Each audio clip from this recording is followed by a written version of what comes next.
parts of Ukraine's Orthodox community. One recent place searched was the country's most famous monastery in Kiev.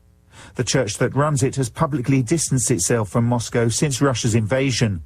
Russia itself accuses Ukraine of carrying out religious persecution, something Kiev has always denied. The BBC's Danny Aberhart. A UN team says evidence it has collected strengthens findings that ISIS terrorists committed crimes against humanity and war crimes against the Christian community after seizing a third of the country in 2014. Townhall.com. More than 9 months after Russia invaded Ukraine, the U.S., Europe, and the G7 getting closer to agreement on a price cap on Russian oil exports. The cap proposed by U.S. Treasury Secretary Janet Yellen aims to reduce Russia's oil earnings that support its military and the invasion of Ukraine. But there are questions about how effective the cap will be. The Monday start date coincides with the European Union's embargo on most Russian oil shipments. There's uncertainty about how this will all affect oil markets, which are swinging between fears of lost Russian supply and weakening demand from the lagging global economy. Correspondent Jeremy House. Hoping to help Georgia Democrat Senator Raphael Warnock in his re-election bid, President Biden heads to Massachusetts later today. It's where a pro-Warnock phone bank is located. Republican Herschel Walker challenging Warnock in the upcoming runoff. More on these stories, townhall.com.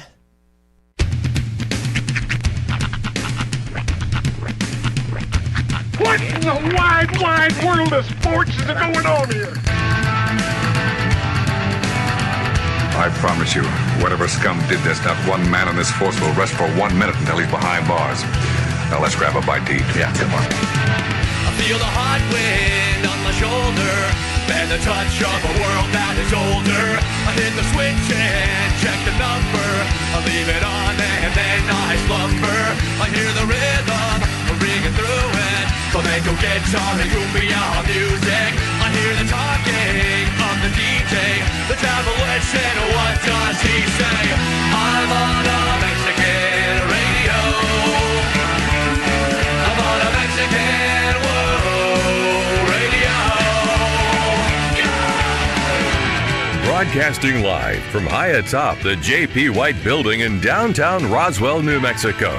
It's Mornings with Mike Winters on 106.5 Roswell's Talk FM. Is that what I sound like when I talk? Now, here's your host, Mike Winters.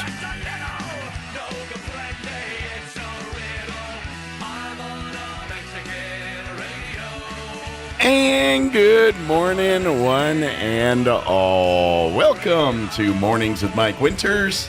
I am he. That would be me, Mike Winters. Happy Friday, everybody. We made it. We did. We made it. Sorry, my voice is still not any better. Yeah. It's just lingering. I woke up this morning thinking it was going to be better, and it's still to me, not. Yours sounds a way lot better than mine does. Mine does. I'm starting to get it back slowly but surely. I'm still got the congestion voice, though. I think mine's getting worse. Yeah. Like, I feel like it's not improving at all. Right. Like, during the day, the mornings are the worst by far, but yeah, it's just lingering, man. Won't go away. So I hate that I have that stupid superpower. I can just turn monitors off from across the table with my static. Yeah, you did it right there. It was, matter of fact, right as you went on, touched it, and I lost my monitor on my on-air. I was like, and then it flicked back on. But then just as we were talking, it gave me another little notice. Well, that one wasn't me. Yeah, well, it was an after. Oh, call it a. It's like, don't mess around no more, okay? Yeah, call it an aftershock. Knock it off. Sorry, monitor. Yes. So sensitive. It's like my military days. I had to ground myself every time I touched the aircraft. Same kind of thing with this stuff. It almost makes me look like I have like weird OCD. Every time I walk into my office, I have to touch the screw behind my chair before I can touch my board. Because if I even slightly static shock that board, it goes completely out. I have to completely hard reboot the thing. Yeah. It's a hassle. Must be something you wear that just generates I'm guessing electricity. it's always this time of year. It's because it's drier, I guess. Like the air is drier. I get that, but I don't set it off. Fair you enough. set it off. Only like this time of year. So I'm wondering, is it my shoes? Oh, maybe shoes, or I don't know. What are my shoes different than yours? I have rubber soles. Do you have rubber soles? I don't know. There's soles. There's ones that came with the shoe, I guess. Yeah, that's a rubber sole. Yeah. So I don't understand. Rubber is an insulator, right? So I don't know. I don't know what. Maybe the longer sleeves. Maybe it's the material of your The clothing. consistent I don't know. rubbing of. I don't know. Maybe. But I just generate so much of it. Maybe you just generate friction. Maybe the way you walk or something just generates a lot of static. You're just an abrasive person, Sean. Yeah. You just create a charge, man. There you What go. are you gonna do? So, happy Friday, everybody. Happy McDonald's Friday. Yes. Big thank you to the fine folks at McDonald's, as they do each and every Friday. Provide us with delicious breakfast treats. Swing on by any of your local McDonald's here. They got you covered. And Didn't look like I hoped it would. yeah, don't forget to download the app and utilize that. Yes. And what's the holiday fair? I know they're. By the way, They're bringing back the holiday pie, and yes, we do need to talk about that for sure. I got to talk more about it later because I've got the Congresswoman calling in just a little bit here. You have the chance to win one of the big McGold cards. But beginning December 5th, McDonald's is giving away free meals for life, sort of. Every order completed in the McDonald's app for at least $1, beginning December 5th, will enter customers into a contest to win a McDonald's McGold card. 3 winners will get a special card that earns them free McDonald's for life. Not just that. This is how I understand it. 4 winners are going to be chosen, and those 4 winners also get to choose 3 friends to give a card to as well. So 12 cards here it in is. total. Yep. Yeah, that's what it says here. Plus, it says 3 winners will get special cards that earn them free McDonald's for life. Plus, each winner will get 3 extra cards to give away for a total of 12 cards being won. Not too shabby. Yeah. The McGold card apparently has been around for years. And some heavy hitters get them, like Warren Buffett, Bill Gates, is one. Rob Lowe. What's funny is Warren Buffett still pays for most of his breakfast at McDonald's. He has McDonald's breakfast every single morning. And fun fact, he bases what he's going to have that morning at McDonald's on how the market is doing. Yeah. Well, I'm thinking maybe he saves the card for when he's got a smooze and wine and dine clients. But Rob Lowe's also in the mix, weirdly enough. Really? Yeah. Wait, hold on. Rob Lowe? It says Warren Buffett, Bill Gates, and Rob Lowe. That's the 3 actors they gave him. Okay. Rob Lowe doesn't consume that kind of food.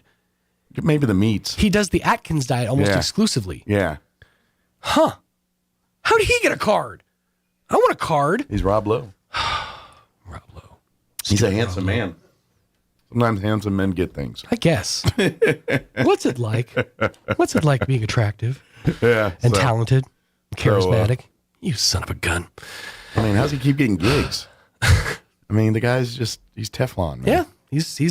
He oozes charisma. Some people as they just say. walk through life and things just happen well for them. Rob Lowe is one of those people. He urinates excellence. Yeah, exactly. So make sure beginning Monday, start utilizing that app for your orders and getting your chances to enter to win your own McGold card. That's right. So big thank you to I McDonald's. really hope it's metal. Yeah. Just so you can clang it down. It's got to be something pretty Something impressive. with some heft. Yeah, you know? something impressive you whip out. They did the math. It works out to like $54,000 worth of free McDonald's because it works for the next 50 years. You get 2 free meals a week for 50 years. Wow.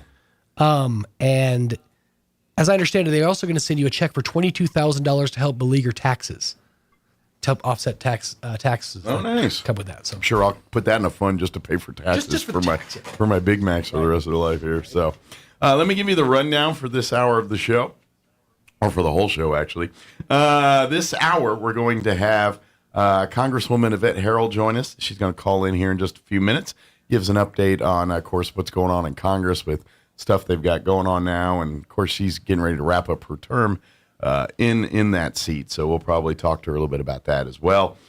In the 8 o'clock hour, about 8:15, Larry Martin with the Roswell Literacy Council will drop by, give us an update on what's going on there. I imagine they're gearing up for Knowledge Bowl pretty soon, so we'll probably talk about that with them. And then Barbara Gomez with Main Street Roswell going to join us in the 9 o'clock hour, talking all about this weekend with the big Christmas at the movies, big light parade tonight, and all the festivities tomorrow that's happening here in the Main Street corridor. She'll talk all about that with you here in just a little bit. All right, it is 7:13. We're going to pause for news and weather, and then Congresswoman Yvette Herrell, I think she just joined me on the phone, so we will talk with her in just about 2.5 minutes. Don't go away. You're listening to Mornings with Mike Winters. I'm meteorologist Steve Hamilton with your Pecos Valley weather. Looks good today, but we do have a cold front on the way. Maybe some showers tomorrow and cooler. We'll be in the low 70s for the afternoon high today. Sunny and gusty, partly cloudy and upper 30s for the overnight hours. And then scattered showers tomorrow in the afternoon and cooler. Our high going up to about 50. Few showers on Saturday night, cloudy and low 60s on Sunday. That's your latest forecast. I'm meteorologist Steve Hamilton. Jennifer here from Trustmark Roofing, and I know you've heard me say that you can trust Trustmark, but I want you to know what that looks like in real life. A few years ago, we installed a beautiful new roof for an older woman who was recently widowed. She was an artist, and colors were really important to her. So when she said she didn't like the color of a brand new roof, we took that seriously. She had picked the color and signed off on it, but I just kept thinking, if she's going to walk into her house every day and be disappointed, then we're just going to redo it. So we did. We ripped that beautiful new roof off and replaced it with a slightly different color, and she was thrilled. Yes, it cost us quite a bit of money to make her happy, but I want you to know you can trust Trustmark to make it exactly right every time. If you have any roofing needs, call us at 575-755-ROOF or find us online at trustmarkroofpros.com. Trustmark Roofing, we put people first.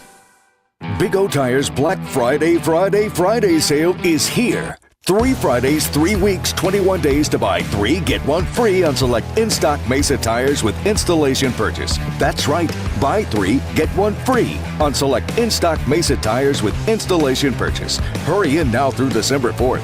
Big O Tires, the team you trust. Installation charges extra. Required on all 4 tires. Not valid with other offers. Eligibility may vary. Disposal fees and shop fees extra where permitted. See store for details. Greetings, Roswell. We're the student council members at Berendo Elementary. Starting December 5th and running through the 15th. Our school will be holding a canned food drive. Our goal is to raise over 2,000 food items that will be donated to the Harvest Food Ministry. Please donate if you can. Let's make this a bright Christmas! Please help out by donating canned food items to Berendo Elementary School, December 5th through the 15th. Thank you! The historic Wool Bowl returns to Roswell this Friday night as the Broncos of New Mexico Military Institute take on the Falcons of Lackawanna College. 106.5 Roswell's Talk FM and KSVPTV.com will have all the action. Join Art Sandoval and Kelly McDonald for the pregame at 5:40 and the kickoff at 6 p.m. Broncos versus Falcons, the Wool Bowl. Friday beginning at 5:40 on 106.5 Roswell's Talk FM and KSVPTV.com. Southeastern New Mexico's sports authority, then, now, and always. If you plug your nose, you can't tell the difference between an apple, potato, and an onion, unless you open your eyes. Here's Mike Winters. And good morning. It is 16 minutes after 7 o'clock, and joining us on the phone this morning, Congresswoman Yvette Harrell back with us. Good morning, ma'am. How you doing today? I am great. How are you doing, Mike? Doing good. First off, congratulations on your service, and we thank you very much for your service as a Congresswoman for this last term and over your career here. Obviously, not the outcome we wanted, but it's. I imagine for you, it's kind of a mixed bag. You want to keep serving, but I guess you kind of like, well, my workload just got a little lighter. Right? Yeah, it's really not great, and I have been really so blessed to be the voice of the 2nd Congressional District, and our team was incredible, both in New Mexico and here in D.C., and still, I think we delivered a lot for the district and really kept everything relevant in terms of energy, the border, agriculture, and in fact, this week we had another really great victory in terms of down on the border, utilizing KRWG radio station and doing some data casting so that we can really enhance communication capabilities for law enforcement, first responders, Border Patrol. And those are the kind of problems that our office was able to tackle without introducing a bill. And so many great things we did. But yeah, it's difficult because I just have been so honored to be in this position for the last 2 years.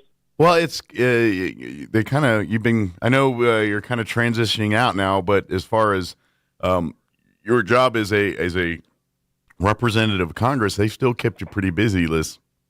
Right up to you guys are literally, walking out the door for the last time here. Yeah, in fact, we'll have vote series all the way up.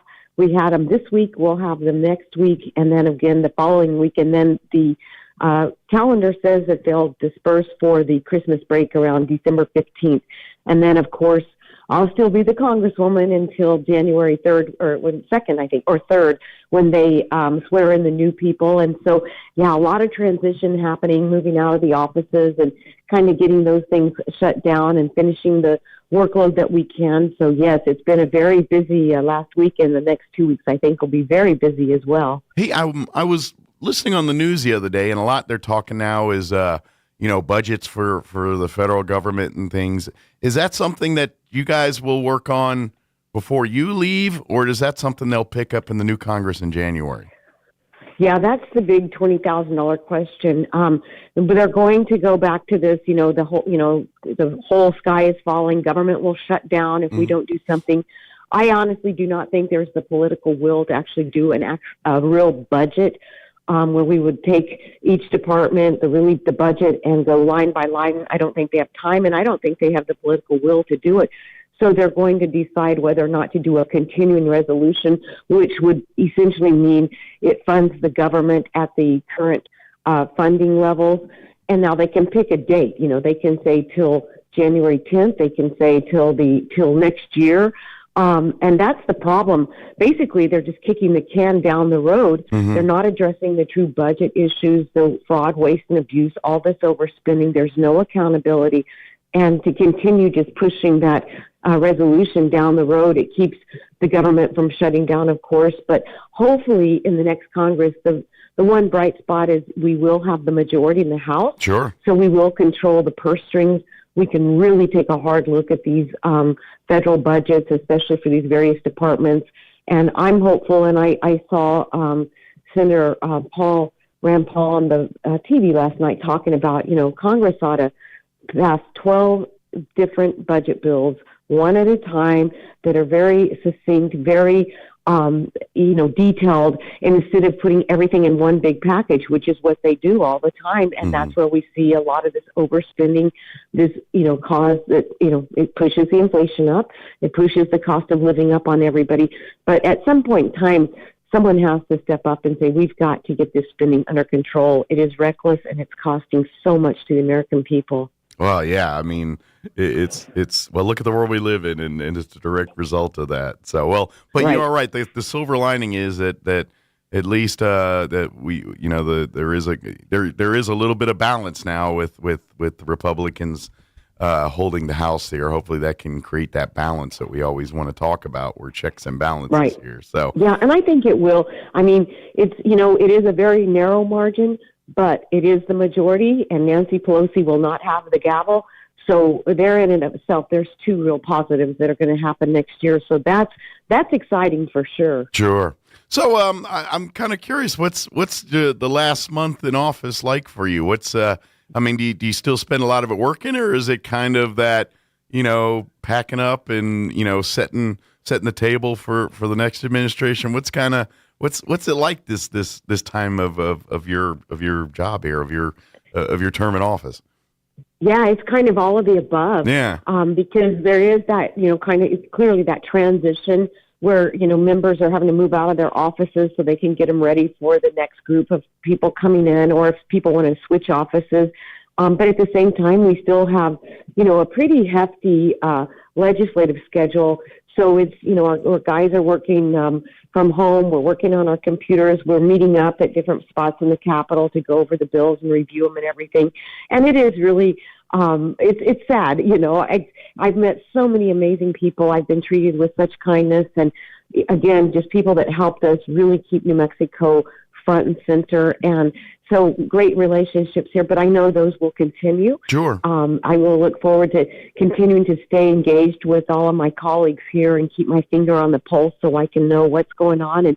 And of course, keeping everybody in New Mexico informed as well. Absolutely. I'm kind of curious, looking back at your term here, what's been the high water mark for you? What was, is there anything that you could point out that you said this is the most proud thing I did in my term in Congress? Is there anything you could, or is it a couple things that you really, were really that you're proud of or so happy about?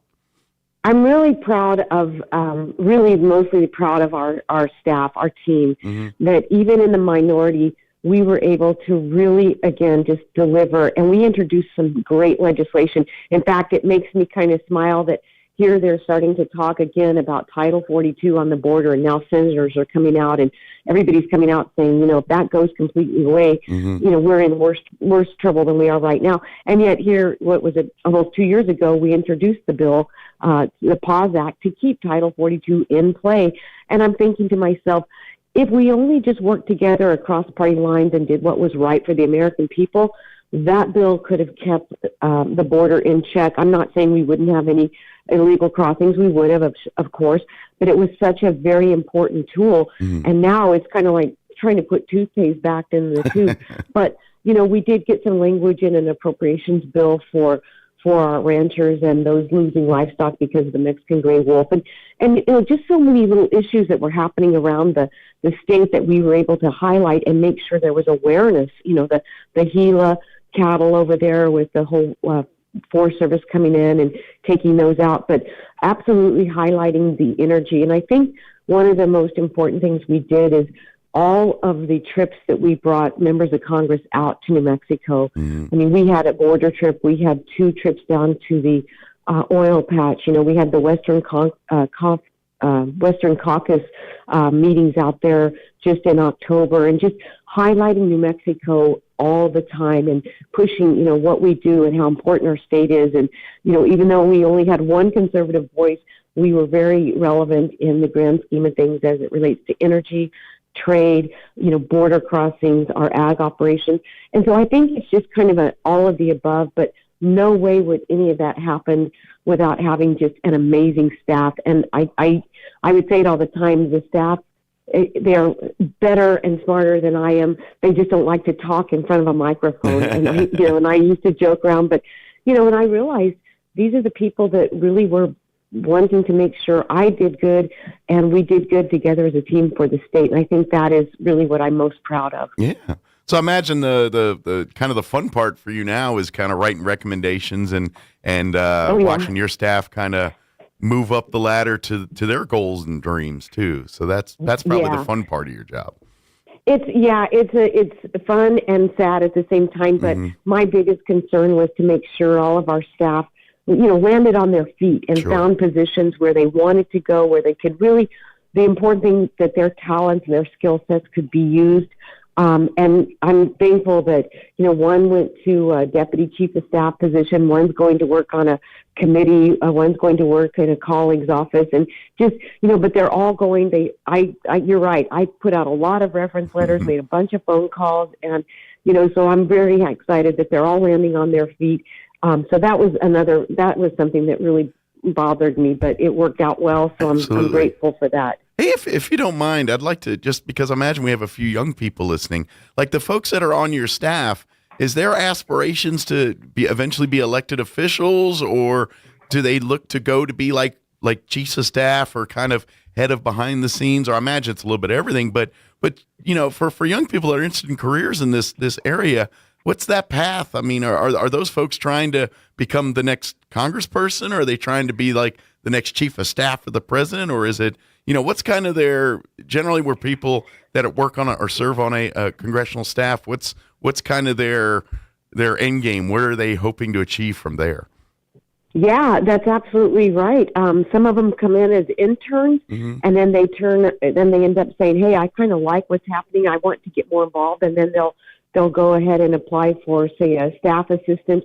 And then there is a lot of upward movement there because, then you can get into a legislative director, you can get into all these different positions. And obviously, when you start getting into it and understand it, and that's your niche, a couple of our guys, their niche isn't public as far as being the face of the office and speaking and campaigning, but they're very, very suited for policy and what drives the policy of creating really good policies. And that's kind of their wheelhouse and their niche.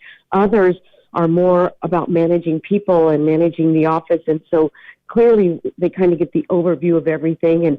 And there is opportunity for people to move up, into a deputy director or a chief of staff position, that type of thing. So there is mobility for sure. And if it's something that people are interested in, and we had amazing interns throughout our entire time, the 2 years up here, we had a lot of interns, most of them from New Mexico, but some from Texas or Virginia, different places, because I always felt like everybody that came in the door brought value, whether they were the chief of staff or me or an intern who had never been to the Capitol. Sure. And to expose just how the process works and kind of the insides of it all to some of these young people who had, some of them came, they were, say, for instance, studying communications in college.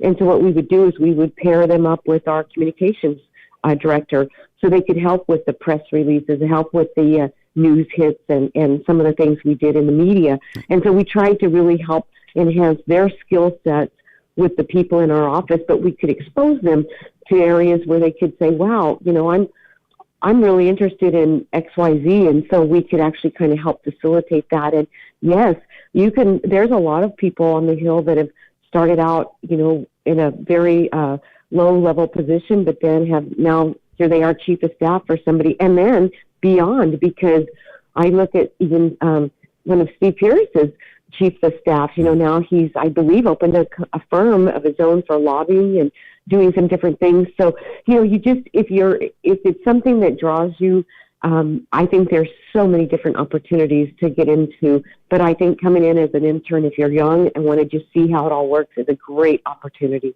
Yeah, absolutely. That way you can kind of decide if this is something you love and want to keep going, or if something that you don't want to do before you get too deep in it and find your next passion kind of thing. So Right, because not all of it's going to be, the congressperson or the senator. There's, like I said, the policy, there's lobbying, there's communications, there's correspondence, there's so many different things that are, attached to it. So yeah, it's, I think, a great opportunity and experience to kind of see it from the inside out and then kind of look at your path and see what direction you want to go. Sure. That makes a lot of sense. So, and I imagine too, for, a lot of things and the way things are done, people on the outside be kind of scratching their head, but folks on the inside are, well, it makes sense if you see it from this angle and kind of thing. So yeah. Well, we still scratch our heads too.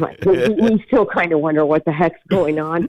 But I do think that it gives people the understanding of what's crazy is government is so entrenched in every single part of our lives. And I know there are a lot of people that just kind of, it doesn't matter. My vote doesn't count, or I don't care. Everybody should care because it's everything from buying cars, groceries, utilities, to banking, to loans, to education. There's nothing that you can think of that isn't touched by something government, and especially federal government. And that's why we should have the right people in office. We should have accountability. I think we should have term limits. But this is what happens now. We're watching it unfold before our very eyes when we have a very bloated government with, feeling as though money just grows on trees and these blank checks they're writing, this crazy spending. This spending is impacting every single person's life. And that's why government and getting the right people involved and keeping people engaged and keeping government accountable is so important. Absolutely. And you're absolutely right about term limits. I think you and I have talked about this a bunch over the years, but at the end of the day, I think one of the biggest things we can do as Americans to kind of maybe balance the scales a little bit is put term limits on Congress members. There's a reason why governors and presidents and everyone else has term limits, because these jobs aren't meant to be career jobs. Congress is the exact same way. Those are, you're supposed to take your experience that you've gained from your life and implement that into Congress. It is supposed to come, your top of your craft is lawyers and farmers and whatever it is. And then, now you come and use that experience to help lead our country. It wasn't designed for people to say, I'm going to go to college and grow up and be a congressperson. That's just not how it's designed to be. Yeah. And I think that's how also we keep new ideas and things change. Look how technology's changed over the last 30, 40, 50 years, the last 5 years even. And I just think that's how we keep kind of people engaged. And, I agree with you. I don't think the founders ever expected somebody to go and serve in Congress for 40 or 45 years. Yeah. I look at some of the people and it's like they're 89 years old, 88 years old, 87 years old. It's like, wow, how about some of these 30 or 40-year-olds? But on the other side of that coin, it's gotten so ugly, Mike, and so, I think there's great people that want to do it, but it's if you step into this, you're going to be run through the ringer. You're going to have attacks all the time. They're going to go after you, your family, anything you ever even did. And that's unfortunate. It is. I wish we kind of capped how much money were spent on these elections so that the candidates would have, I enjoy running around the district and meeting people and developing relationships. And it's a hard thing to do, especially with these giant districts. But I think people deserve that, and they need to know a person and know what they stand for instead of just, everything, all things TV. And look at the millions and millions of dollars being spent in these races all over the country. Billions, actually. Yeah. It's crazy. It's a whole industry that it shouldn't have to be. Right. So, exactly. So I'm curious, what do you want to do next? What are your, what do you, are you kind of gonna, are you done, or are you kind of taking a break? What's your goals? What do you want to do now that once your obligation's done here in January? Yeah, I really want to keep my foot in the door and keep all options on the table. Yeah. I will tell you, I have had literally, and I mean this, hundreds and hundreds of people throughout the district have reached out, text, cards, calls, and said, please stay in the fight. You were exactly what we needed. We appreciate your hard work and your team. And even members, I would say 75 of the members that I know personally here have all said, please run again. Mike Huckabee even called me at Thanksgiving and said, I hope you'll run again. We just need more like you. And that just makes my heart full. And so I'm going to keep all options on the table for sure. I really feel called to do this, and I don't want to think that my work is over. I think it was just getting started. And of course, we still have the lawsuit in January, where we're going to have oral arguments before the New Mexico Supreme Court. Yeah. And, that can impact things as well. But the thing I am most proud of right this minute is, the Democrats probably expected us to lose by 8 or 10 points because of the way that district shifted. And the fact that we lost by less than 1%, 0.6%, it just tells the story. We know our message worked. We know we were doing the right thing for New Mexico. We know we pulled a lot of support from across the aisle with us. And I just, I think our country is too important, and I think our state is too important. And I'm just going to take some time and pray about it, but certainly keep my finger on the pulse, and then we'll see where we go in the next couple of months for sure. Good deal. But don't be surprised if in a couple of years we see Yvette Harrell running for Congress once again. It could be very much a possibility. So that's right. It's very possible. And I just, like I said, it was a real exciting time. We knew it would be razor thin, and if we could have had just a little bit better turnout in the red counties, this would be a totally different conversation. But I know God has a plan, and we're just going to be proud of the work we've accomplished, and then get ready for the next chapter. Sure. And can I just want to change hats from Congress to Republican Party just for a second, if I could. Quite frankly, I think, I'm not inside, but I think, to be honest, the Republican Party of New Mexico needs a lot of work right now. And I imagine there's going to be people like you that they turn to help, revitalize and kind of regroup here in New Mexico. Is that a pretty fair statement, I'm thinking? Yeah. I was very blessed because our team had such good relationships with all the county chairs, for instance, in our district. And we really developed those relationships as a campaign because we knew we had to have the help of, all these grassroots folks. And of course, we had a really good group of volunteers from New Mexico State University and UNM, believe it or not. But it works when you have communication. I got on the phone every other week with a volunteer group, people, and I have no idea. Some of them were the students, some of them were just grassroots, some of them were party chairs in their respective counties. And we just continued to talk. I tell them what I'm up to, what I'm doing, where I'm going to be.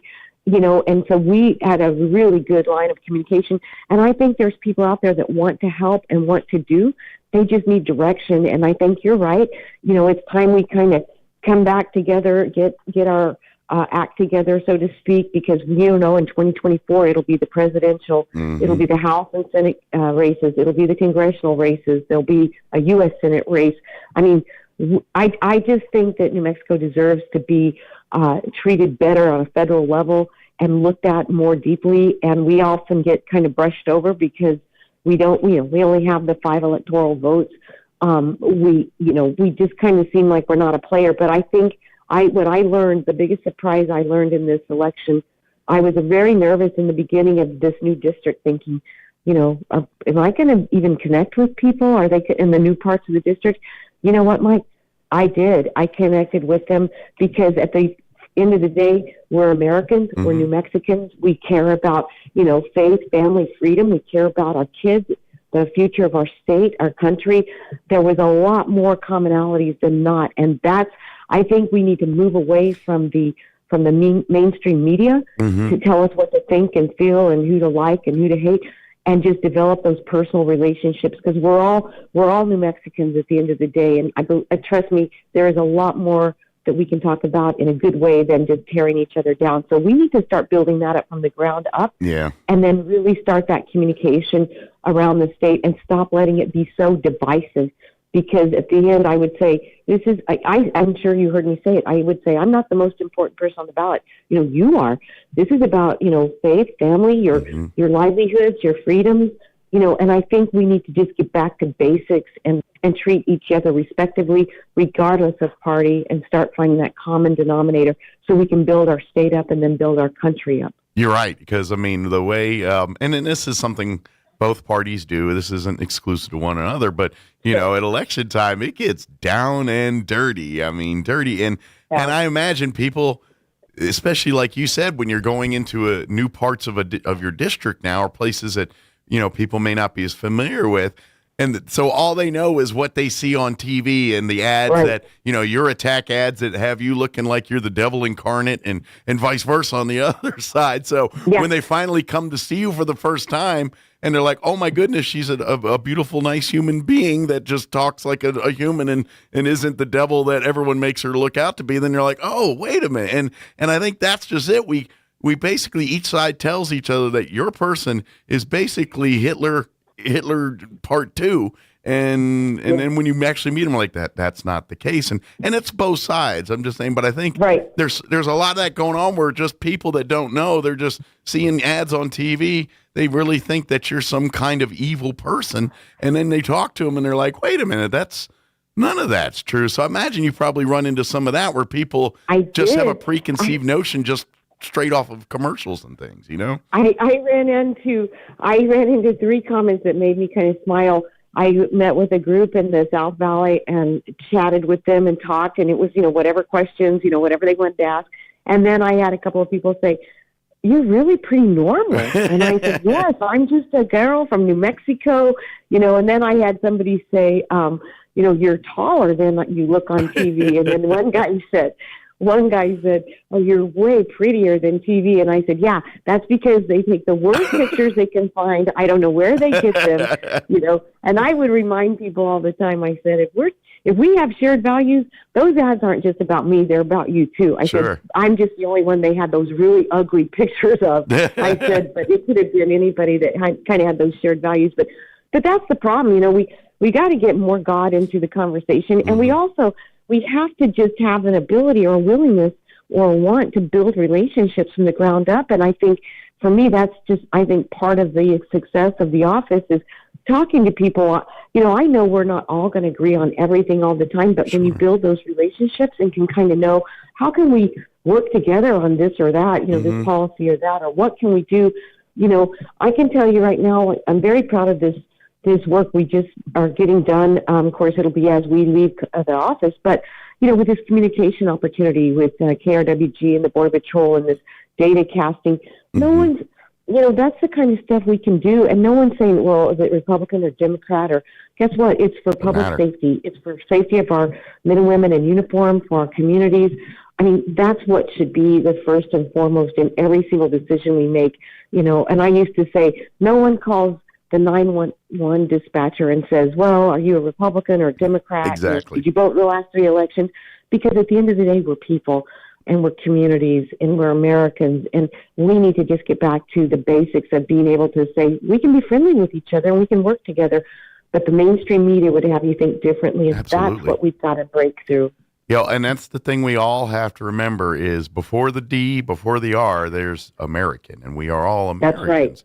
And That's exactly right. And we all, I believe this. I think every American wants basically the same thing, and that's to pursue their dreams, to live their lives and be happy and create that same foundation for the next generation of their family. That's right. The American dream, and we may not all agree on what exactly that is, for each individual, but we all want to get to that same place. And if we all legislate and run our country that manner, I think we'll find we have a lot more in common than we do not have in common. We have a lot of people that feed off fear and power, and they think that power gives, and the way to get power is to convince you that it's us against them mentality, and that's the mindset we all have now. And it's like, no, it's not. That person that disagrees with you on a policy is not your arch enemy. They're just an American there's probably other things y'all agree exactly on. It's just, that's what makes me mad. But we focus so much on the parts that divide us. And I get it. Yeah, there's some big differences of opinion on some of this, but at the same time, I think if you pull back the ridiculousness and let's look at the bare bones, I think we can come together on some of this stuff, I agree. Yeah, I think that's right. And I think we need to, in social media, these social media platforms and cell phones and all these things have really diminished the ability to have that personal connection.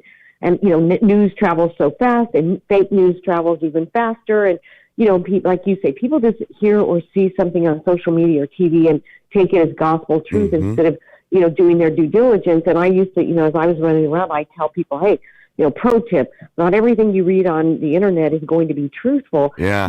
But I think with the social media aspect, we've gotten too easy at texting or, sending an email instead of a note or a card, or actually sitting down and having coffee. And I tell you, when you sit down with people and you're looking across the table into other people's eyes and you're having honest conversations, that's meaningful, because, you're not going to just walk away and then go, okay, I don't care about that. I'm going to, do whatever. You actually then start talking to them more about how do we fix this? And I think some of the best policies come out of the idea of two groups completely at opposite ends of it, then coming together and finding actual consensus. And I think that's where we see some of the best policy are born out of those different mindsets, those different ideas coming together to write policy that actually work and are effective. And we've just moved so far away from that, unfortunately. I agree. Well, hopefully, maybe we can get back there someday. Hopefully. You bet. Absolutely. Well, I know you probably got a bunch of stuff to get to, and so we'll let you get back to it. But hopefully we're not done talking to you. Hopefully we get a chance to talk to you a little bit more before you're officially riding off into the sunset here for a little bit. But again, Congresswoman, thank you so much again for your service to this community. I know there's so many New Mexicans here that are so thankful for the work that you've done, and I'm one of them. And we look forward to your next adventure here, and we appreciate all the leadership and guidance that you've given this state. We cannot thank you enough for that. Well, I appreciate it, and it was not just me. It was an absolute team effort, and it was everybody in the state, and we do good things when we all come together. So it has been my greatest honor, and definitely we'll have to talk again before the end of the term. So we may have to catch up at the end of December, the very 1st of January, and do this again. There you go. And then we'll hopefully you find a place that has that it's like New Mexico with the warmth, but comes with trees with coconuts and something you can hang out with for at least a few weeks or so to kind of clear the head and reset the slate there a little bit. There you go. There Awesome. you go. Sounds good. Well, awesome. Well, thank you, Mike. You have a blessed day, and thank you so much for having me on. Thank you, ma'am. You as well. And happy holidays if I don't talk to you before the Christmas break here. And we'll talk to you again soon, okay? Sounds great. Okay, take care. Thank you. You too, ma'am. Okay. All right. Bye-bye now. Bye-bye. All right. That was Congresswoman Yvette Harrell. Very appreciative of her spending some time with us this morning and talking with us here today. So it's one of these things. And we've had great conversations with her over the years, and her and I always seem to, talk about it. Kind of goes in that same area. I think, she's conservative. I'm the same way, but I'm also that person that's like, look, I hate this semantic dumbness, this name calling. All we're adults, we're grown people. This is stuff that happened when we were like in elementary school on the playground and the bully. And I mean that's what we got now. We have grown people. I was going to put an adjective I normally put in there, and they're not acting that way. And I'm sorry, I don't condone that. I'm not going to say you're in office. You're representing people. You do not get the luxury of acting like a child. I'm sorry. All right, it is 7:49. Let's go ahead and pause for local news, your Kim Commando update, your Chaves County sports update as well. We'll be back. Don't go away. Now your Pecos Valley News update. I'm Jared Cirillo. Pavement maintenance work taking place today and Monday on a one-block area of East Forest Drive in Roswell between South Garden Avenue and the east end of that block.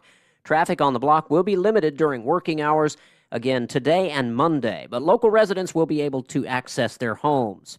Also in Roswell, a reminder that a section of Main Street is closing tonight for a brief time to accommodate Main Street Roswell's Holiday Electric Light Parade. Main Street between College Boulevard and 2nd Street will be closed to traffic starting at 5 o'clock tonight. And Bulldog Bowl will be filled Saturday with high school football players from all over the state. The 2022 Red versus Green All-Star Game is happening. The small schools game kicks off at noon. The large school game scheduled for 3 o'clock p.m. Eddy County is represented by Artesia's Peyton Deans and Gage Donaghy on the red squad. Carlsbad also has Eli Assay on the red team, while Saul Ruiz and DJ Moore will represent Carlsbad on the green team. You're up to date. I'm Jared Cirillo reporting. If you're under holiday stress, relax. Your government is here to help. I'm Kim Commando from Commando.com. The National Alliance on Mental Illness says that holidays are not the most wonderful time of the year. With a ton of holiday gifts to buy, inflation, layoffs, in-laws, decoration parties, and a possible nuclear war with Russia, it's enough to drive us to drink. So using your tax dollars, the nation's top doctor has partnered with a meditation app called Calm to, calm us all down. Spending your taxes on this sort of thing isn't new. In June, Congress voted to give the makers of the Calm app almost $100,000 to help congressional staff get over the trauma of the January 6 Capitol riots. That worked out so well that the Surgeon General, Dr. Vivek Murthy, has announced a brand new initiative, 5 YouTube videos produced by Calm to help us chill out with a nice gender and religious neutral winter holiday vibe. God bless America. Want more tech smarts? Try my new daily podcast for more tech news called Kim Commando Today. Prices on everything are rising, but thanks to CarShield, I don't worry about how much it will cost to fix my car when it breaks down. CarShield's price will never go up, and they help handle everything. When I took my older Mercedes to the dealership for an inspection, I was told it needed over $4,000 in repairs. But thanks to my CarShield protection plan, I only had to cover the $100 deductible. They took care of everything the same day. No paperwork or headaches. And when you get coverage today, you'll lock in your price. So as long as you cover your car, you're protected from the rising cost of parts and repairs. CarShield has my back when my car breaks down. They can have yours too. Get coverage like I did. Go to carshield.com/Kim or call 800-858-2550 to save 10% on your plan. That's carshield.com/Kim or 800-858-2550. That's 800-858-2550 to save 10%.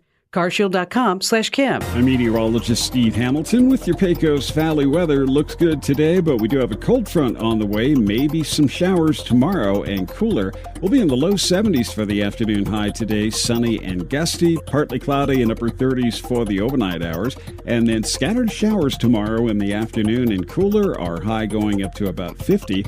Few showers on Saturday night, cloudy and low 60s on Sunday. That's your latest forecast. I'm meteorologist Steve Hamilton. It's time for the Chaves County Sports Report. If you've got games on Thursday for basketball this time of the season, it usually means your team is in a tournament. Unfortunately, it didn't turn out very well yesterday for the Goddard Lady Rockets. They are at the Artesia City of Champions Classic, and they played Alamogordo, falling by a score of 45-35. Goddard will be back in action today. And Clayton took care of Gateway Christian yesterday, no problems, by a score of 46-19. Tonight, you've got the Goddard boys back in action against Hereford, Texas. The Herd coming to Roswell to take on the Rockets. Goddard started their season with a lopsided loss to Clovis. They'll try to get back on track today. That starts at 5 o'clock. Hereford, by the way, is 2-2 on the season. The Sports Report brought to you by DSI. Call DSI for all your office technology needs. I'm Eric Butler at Roswell's Talk FM 106.5. With the Wall Street Business Report, I'm Bernie Bennett. The former CFO of the failed cryptocurrency exchange FTC says he did not knowingly misuse customer funds. He also says he believes his millions of angry customers will eventually be made whole. The comments from Sam Bankman-Fried came during an interview with Andrew Ross Sorkin at a conference put on by the New York Times. Bankman-Fried has done a handful of media interviews since FTX collapsed in mid-November, but this was his first video interview since it filed for bankruptcy protection on November 11th. John Scott reporting. Legislation to avert what could have been an economically ruinous freight rail strike won final approval in Congress Thursday as lawmakers responded quickly to President Biden's call for federal intervention in a long-running labor dispute. A measure of inflation that is closely monitored by the Federal Reserve eased but remained at an elevated level in October, likely reinforcing the Fed's intent to keep raising interest rates to cool the economy and slow down the acceleration of prices. For the Wall Street Business Report, I'm Bernie Bennett in Washington. If a sports injury is keeping you from the physical activities you love, the sports medicine team at Artesia General Hospital can help. Their orthopedic specialists and physical therapists work closely with you throughout diagnosis and treatment. No matter the injury, from ACL injuries, golfers and tennis elbow to foot and ankle pain, they'll get you back in the game. Appointments are available in Artesia or Carlsbad. Request an appointment at artesiageneral.com/sports. The tradition continues. The Roswell Christmas Railway, now at the Eastern New Mexico State Fairgrounds. Climb aboard the Christmas wagon or head for Elftown, where the magic of the season awaits, with indoor and outdoor attractions, food, shopping, and of course, Santa. And check out the all-new Shepherd's Petting Zoo and Nativity. Find tickets and more at RoswellChristmasRailway.com. The Roswell Christmas Railway, returning this holiday season at the Eastern New Mexico State Fairgrounds. Powered by XL Energy and sponsored by Plateau, Fulkerson Plumbing and Heating, Woodcrest Dairy, and Gold Financial Services. Merry Christmas. God is with us. It is what the season represents. God entering the world in the form of Jesus, God's Son, Emmanuel, which means God with us. But that is only a small part of Christ's story. It's good and right to celebrate the birth of Jesus, but we can't stop with that. We can't just leave him in the manger. We should learn from the boy who amazed the teachers in the temple. We should learn from the man who lived a life of service, who loved the unlovable and even the outcast, who was outraged by men who made a mockery of God's temple, who forgave the man that denied him 3 times.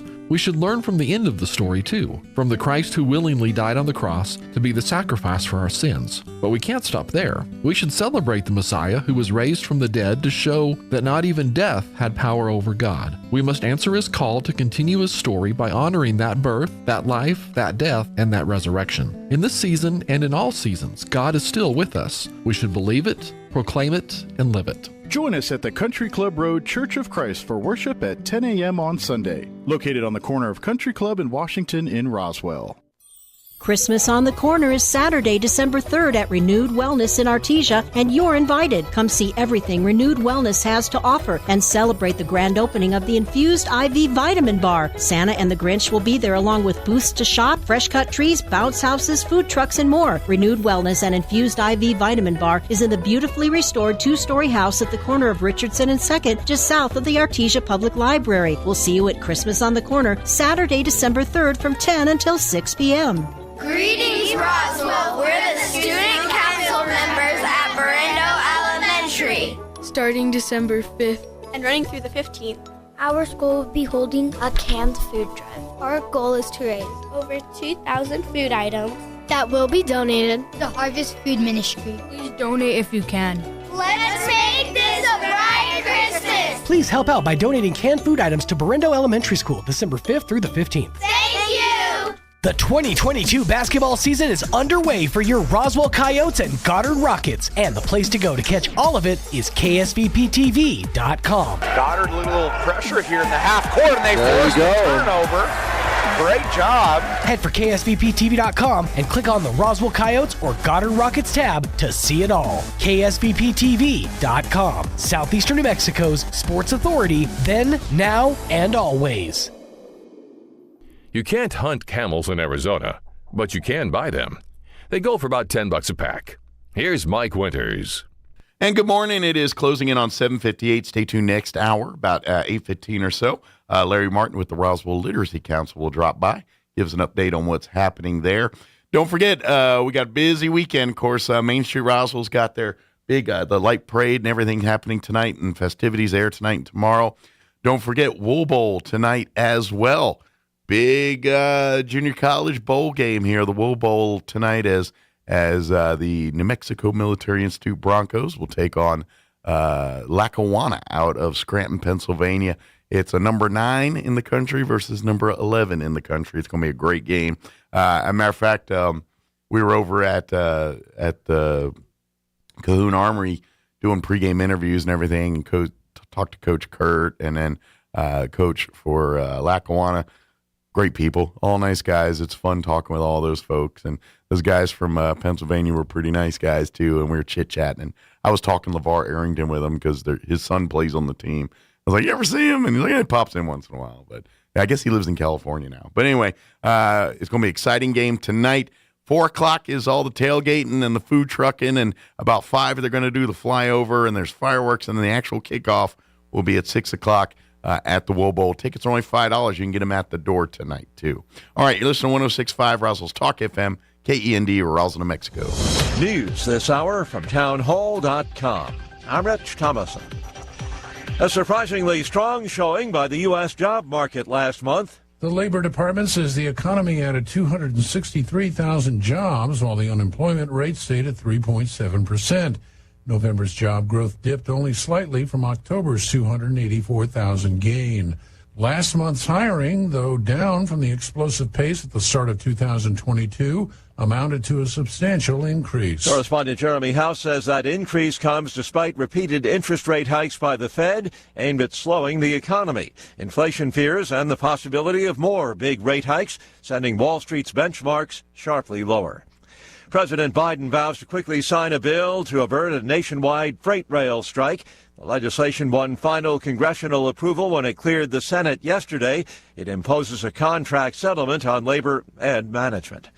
The president insisting that he's not going to be talking with Vladimir Putin until the Russian president gets serious about ending the war in Ukraine. At a White House news conference with visiting French President Macron, Mr. Biden condemned Putin's brutality against the Ukrainian people. He said he would only reach out to Putin if, in fact, there is an interest in him deciding he's looking for a way to end the war. He hasn't done that yet. The president and Macron both vowed to maintain a united front against Russia. Greg Clugston, Washington. President Biden's $400 billion student loan bailout scheme remains in limbo now that the Supreme Court has agreed to review the plan. It was implemented by executive order. An appeals court has ruled that the appointment of a special master to review the documents seized in the raid on former President Trump's Florida home was improper. And on Wall Street, the Dow down 287 points. The NASDAQ is off 181. More on these stories, townhall.com. I'm Lance Wallnau, Christian author and evangelical leader, here to remind you that God's gifts should never be taken for granted. Take, for example, your retirement savings. You've worked hard for your money, and God has rewarded you for that. Now, with record inflation eating away at the value of the U.S. dollar, those rewards are literally being taken from you. But there is a way the faithful can fight back. By diversifying your retirement account into gold, your savings can be protected. And that's what God wants. Even better, a physical gold IRA from Birch Gold Group allows you to transfer your current retirement funds into gold without fees or penalties. To see how it works, text the word FAITH to 989898 to get a free info kit on gold IRAs. That's faith to 989898. Take action right now, and I pray that your family is blessed with continued prosperity. A senior Ukrainian government official estimates between 10,000 and 13,000 Ukrainian troops have died since the start of the Russian invasion, and that's far below Western estimates. It comes after the presidential advisor was commenting on figures given by the president of the European Commission, Ursula von der Leyen. On Wednesday, she erroneously said that 100,000 Ukrainian troops had been killed. Now, that was later clarified. She may have been referring to a figure given last month by senior US military figures, which put an estimate of around 100,000 troops being killed or injured on both sides, both in terms of Russia and Ukraine. The BBC's Jessica Parker in Kiev. The State Department adding a key anti-Pakistan rebel group and its al-Qaeda branch to its list of global terrorists. The group recently stepped up attacks all across Pakistan. Townhall.com. The world's largest active volcano awakens from a 38-year slumber. Spectators coming to see oozing rivers of glowing orange lava tumble down the slopes of Mauna Loa are jamming a highway on Hawaii's Big Island, a main east-west road that might soon be covered by the flow. This is like 10 of the biggest dump trucks you can get every second dumping lava out. Ken Hahn with the Hawaiian Volcano Observatory says the lava could get to the road in 2 days, but it is slowing. Will it get to the highway? I can't tell you that. Will it turn, go to Hilo? Can't tell you that. Mauna Loa last erupted in 1984, and its smaller neighbor, Kilauea, has been erupting since September of last year. Abel Brown, a visitor from Las Vegas, was impressed by the natural forces on display. It's just remarkable nature overall. I'm Jennifer King. President Biden wants to shake up the Democrats' presidential primary calendar. He reportedly favors having South Carolina lead off the process. More on these stories. Townhall.com.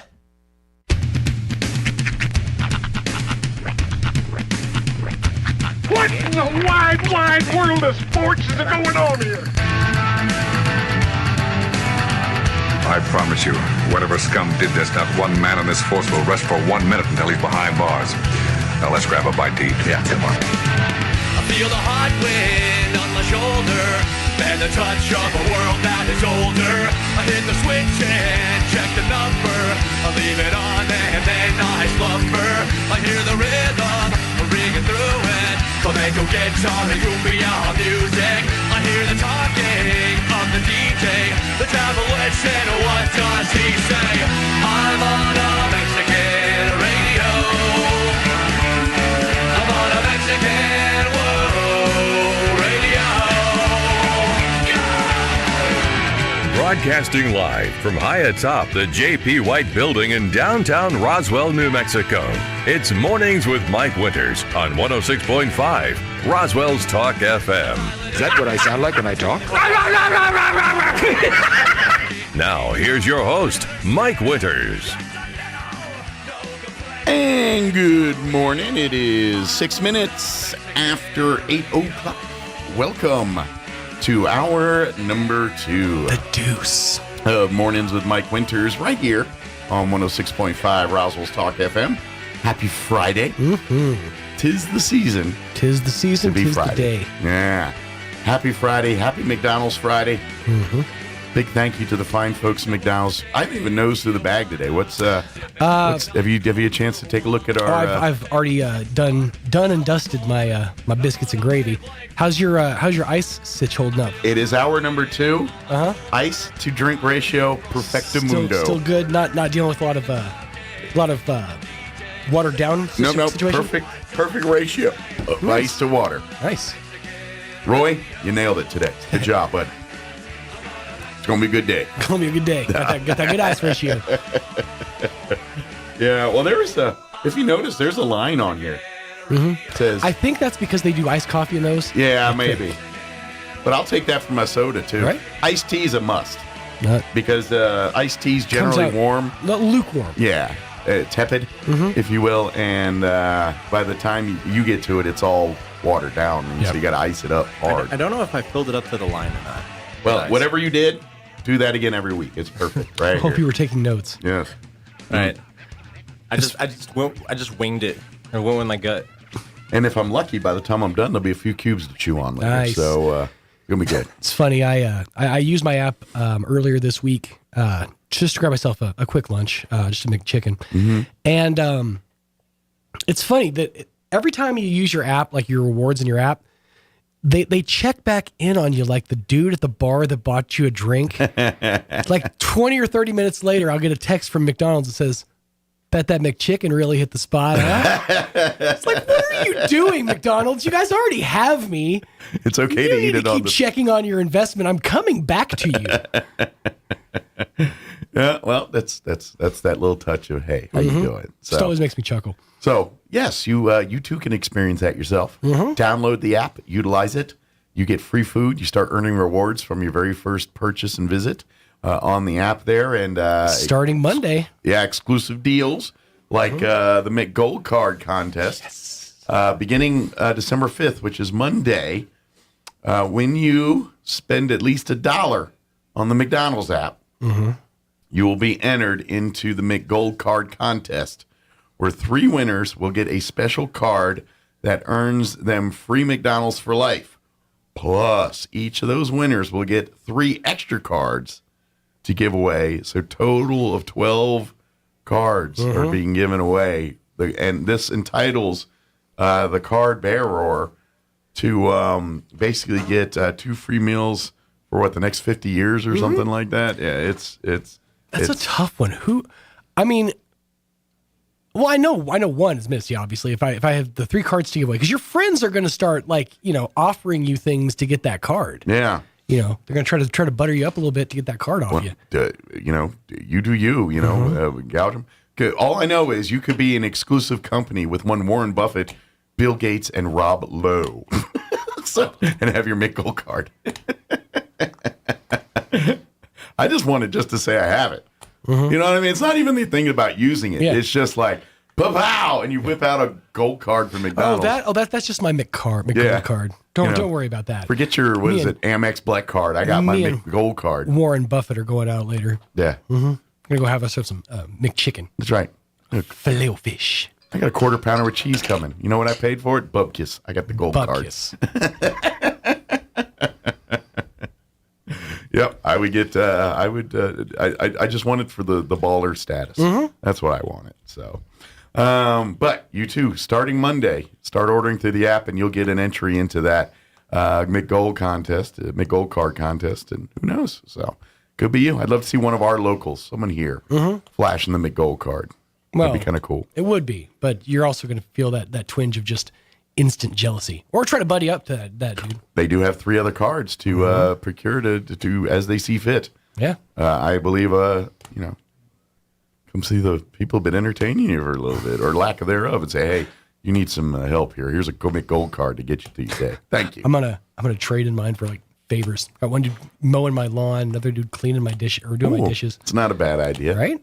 They're my McHousekeepers. Mowing your lawn at this temperature? They're my McHelp. Oh, I already mowed it for the season. But if you're trying to really win fantasy, ahead. You're trying to win fantasy football, you could bribe the others to take a dive, and you can win the thing. It's called your McGold card. So whatever, you. How into fantasy football are you that you have to rig your fantasy football team? I don't know. It depends on the stakes. That's true. That is true. Now, speaking of the ice, I was getting it was actually pretty cold it was not cold this morning, once. This morning? Well, it was over 30 degrees. I'll give you that. Yeah. It was warmer than it was previous mornings. I never thought I'd get to the day where I would think it would be 30 degrees in the 30s, and I would think, it's not so bad. There you go. It happens like every year around this time. I'm like, I can do 30. It's to be honest, it's not 25. The cold temperatures aren't as bad as the wind. You know, I mean, obviously, if it's like 2 below, it doesn't matter if it's wind or not. It's cold. But 2 below with a 20-mile-an-hour wind is a whole lot colder than 2 below with no wind. I would 100% agree. There's a point when you walk just past the building here where you get to the alley, where the protection of the building is no longer there. If there's a good brisk wind coming down that alley, it makes you make a sound. Oh, yeah. You go, huh? That's where you kind of, I could see, like, depending on your health and things, heart attack, strokes, because it hits your body. And the next thing you know, a shock. Coronary. drop. Or you die. The wind that did it again. That's right. That rascally wind. Let me give you the rundown for this hour of the show. And then, like I said, big thank you to McDonald's. Swing by any of your McDonald's. They got you covered here today. We'll get you up to date with the weather here in just a few, which nice today. We're going to be in the 70s and all that. Should be good to go out and enjoy the parade, enjoy football at the Wool Bowl tonight. There's a lot going on, so whatever you're going to be participating in should be good weather for that. So we'll get you up to date with that here in just a bit. Then here and around quarter after so, Larry Martin with the Roswell Literacy Council will join us, give us an update on what's happening there. And then later on, we'll get you up to date with news of the local variety along with your Wall Street business update and whatever else we can come up with for this hour of the show. Before we do any of that, though, let's go ahead and get you up to date on the weather. I'm meteorologist Steve Hamilton with your Pecos Valley weather. Looks good today, but we do have a cold front on the way. Maybe some showers tomorrow and cooler. We'll be in the low 70s for the afternoon high today. Sunny and gusty, partly cloudy and upper 30s for the overnight hours. And then scattered showers tomorrow in the afternoon and cooler. Our high going up to about 50. Few showers on Saturday night, cloudy and low 60s on Sunday. That's your latest forecast. I'm meteorologist Steve Hamilton. Thank you, Steve. Currently 40 degrees here in Roswell. Humidity is at 83%. Winds at the moment out of the south at 3 miles per hour. As I said, lovely day today. We're going to hit mostly sunny skies, mid-70s for a high today, 74, but a little breezy. Nothing we're not used to, but breezy nonetheless. Looking at winds out of the south this morning, 10 to 15 miles per hour, shifting to the west later today and increasing 20 to 25 miles per hour. Partly cloudy tonight with an overnight low of 35 degrees, west winds 5 to 10 miles per hour. And then Saturday looking different. Once again, it's New Mexico. You know, you don't like the weather, just wait. It changes. That's what it does here. This Saturday, tomorrow, we are looking at a 40% chance at some afternoon showers and thunderstorms. Partly cloudy for the day, highs back into the mid-50s. So we're going to see about a 20-degree weather drop, temperature drop between today and tomorrow. Winds will be out of the north 5 to 10 miles per hour. Tomorrow night, we're looking at a 40% chance at rain showers, mainly before midnight. Mostly cloudy with an overnight low of 42. Winds out of the southeast at around 5 miles per hour. Sunday, mostly cloudy, highs back into the low 60s, 62 officially, with winds out of the southeast at around 5 miles per hour. And then warming back up for Monday when you head back to work and school, mostly or partly cloudy, highs right around 73. And then looks like maybe Wednesday of next week we might be seeing some more rain chances, but we got a ways off before then. Let's get to our first rain chances this weekend, then we'll worry about those. All right, it is 16 minutes after 8 o'clock. We're going to take a 3-minute commercial break, and then Larry Martin's going to join us with the Roswell Literacy Council on the other side. Don't go away. You're listening to Mornings with Mike Winters. Jennifer from Trustmark Roofing here, and I can tell you it's not always easy being a female in a male-dominated business like roofing. I remember one time I was at a meeting to bid on the roof for a local college, and it was me and 13 men. Well, I won that bid, and I'd like to win your business too. My dad was a contractor, and I've been around building and roofing my whole life. I'm licensed and bonded, and I've forgotten more about roofing than most roofers ever knew in the first place. But what really sets Trustmark apart is an obsessive attention to detail that ensures that everything goes smoothly the first time. I promise we will treat you right with respect, and we will make you happy. So yeah, it might be a bit odd for a woman to own a roofing company, but give us a try. Let us give you an estimate for your roof. I think you'll be glad you called. For all your roofing needs, call us at 575-755-ROOF or find us online at TrustmarkRoofPros.com. Trustmark Roofing, we put people first. Not since 1981 has Roswell witnessed a junior college bowl game. That all changes Friday, December 2nd with the return of the H.F. Sinclair Wool Bowl, featuring the 2021 NJCAA National Champion New Mexico Military Institute Broncos versus the Lackawanna College Falcons from Scranton, Pennsylvania. Tickets are only $5 and are available right now at woolbowl.net. Jump online and purchase your tickets today. Woolbowl.net. The H.F. Sinclair Wool Bowl, NMMI versus Lackawanna College, Friday, December 2nd. Don't miss it. It's the Cumbia Tacos and Tequila Festival, Saturday, December 3rd, Roswell Convention Center. Dance and enjoy tacos, tequila, margaritas, and beer, along with the Salsa and Queso competition and Chihuahua Beauty Pageant. The music starts at 6 p.m. featuring Marquitanga, Giselle Cruz, Antonio Luis, and Proyecto Cumbion, plus Mickey Cruz at 7:30 p.m. Tickets start at $20 with VIP table for ages 280, including a VIP meet and greet with Mickey Cruz at 7 p.m. Get your tickets now at holdmyticket.com. Cumbia Tacos and Tequila Festival, Saturday, December 3rd at the Roswell Convention Center. Sponsored by Dean Baldwin Painting. The 2022 basketball season is underway for your Roswell Coyotes and Goddard Rockets, and the place to go to catch all of it is KSVPTV.com. Goddard, a little pressure here in the half court, and they force the turnover. Great job. Head for KSVPTV.com and click on the Roswell Coyotes or Goddard Rockets tab to see it all. KSVPTV.com, Southeastern New Mexico's sports authority, then, now, and always.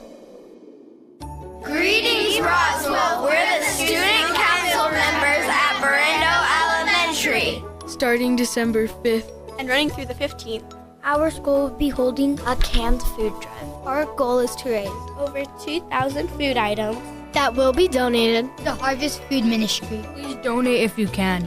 Let's make this a bright Christmas! Please help out by donating canned food items to Berendo Elementary School, December 5th through the 15th. Thank you! The inventor of Pringles is buried in a Pringles can. I wonder if they got their hands stuck putting him in there. Here's Mike Winters. And good morning. It is 19 minutes after 8 o'clock, and joining us in studio this morning from the Roswell Literacy Council, Larry Martin back with us. Morning. How are you doing? I'm doing great. How was your holidays? It's been a while since we talked to you a little bit. Well, I ate so much I had to stop eating. I think you were in the majority there. I think most of us ate to extremes. Yeah, I had a great pecan pie, I might say. Good deal. Excellent. Was that the highlight, the pecan pie? No, but it was close. It was right up there. Yeah. So very good.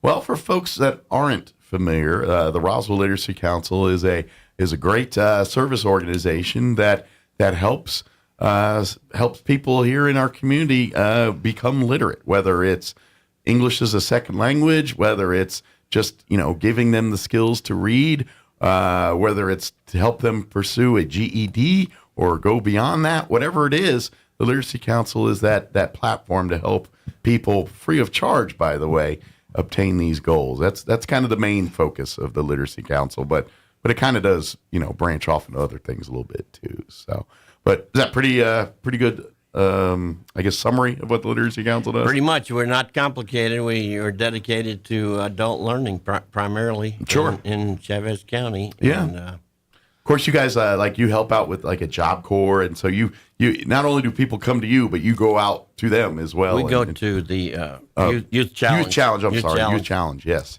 And Job Corps welcome. If they want to come by our office, we'll help them out. Well, we can add it to the thing. I got that mixed up, but yes, they both do great work for younger people in our community here. Yeah. So we just finished tutoring the Youth Challenge last week for this semester, and we'll probably start up in February with the next class. Okay, very good. But and that means that we need tutors. We had a shortage of tutors. We had like 3 per instructor, and that gets tough. You want to be one-on-one or sure 2-on-1 maybe. Yeah, especially when you're coming to something, because it's really a lot of one-on-one work with. Yeah. Because I think some of the concepts the group would get, but as far as individual needs, the connecting the dots there, that's where you really need someone to sit down and work one-on-one with some of these individuals. Yeah. So if there's anybody listening that would are looking for a place to serve and be useful, and it really is not that a big of asking a big requirement out of you.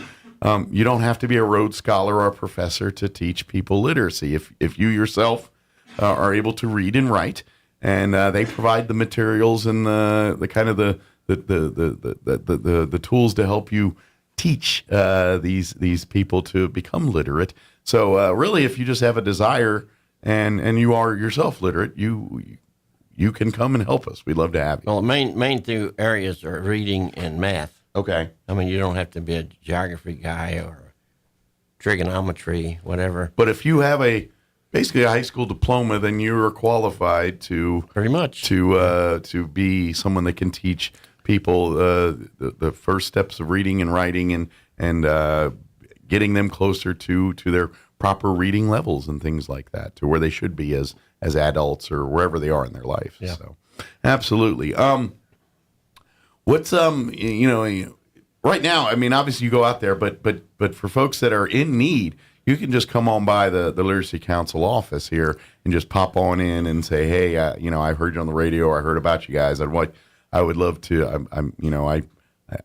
Whatever your reason is, I just, I was farming, ranching, and when I was a kid, education was a little different and things, and now I'd kind of like to get back into that. They can help you out, or maybe English is not your first language, and you're picking up English now, and you need help with that. We last year we had a lot of people, English, Spanish, and back and forth, and the office, by the way, is on 609 West 10th, which is near the Adult Center. Yeah, and you can just drop in just about any morning. There's someone there, and some afternoons. Good deal. And so, and that way you can pop in and ask questions, and this is for anybody that, whether you want to be a tutor, an instructor, or help and volunteer, or if you are in need of services here. Either way, come on and by, and they'll be happy to talk to you. Of course, do you guys still share the building there with Red Cross? Red and all Cross, that? yes. So if you need some Red Cross help, they can exactly. they can help you out too. Got to promote the Red Cross too. They're good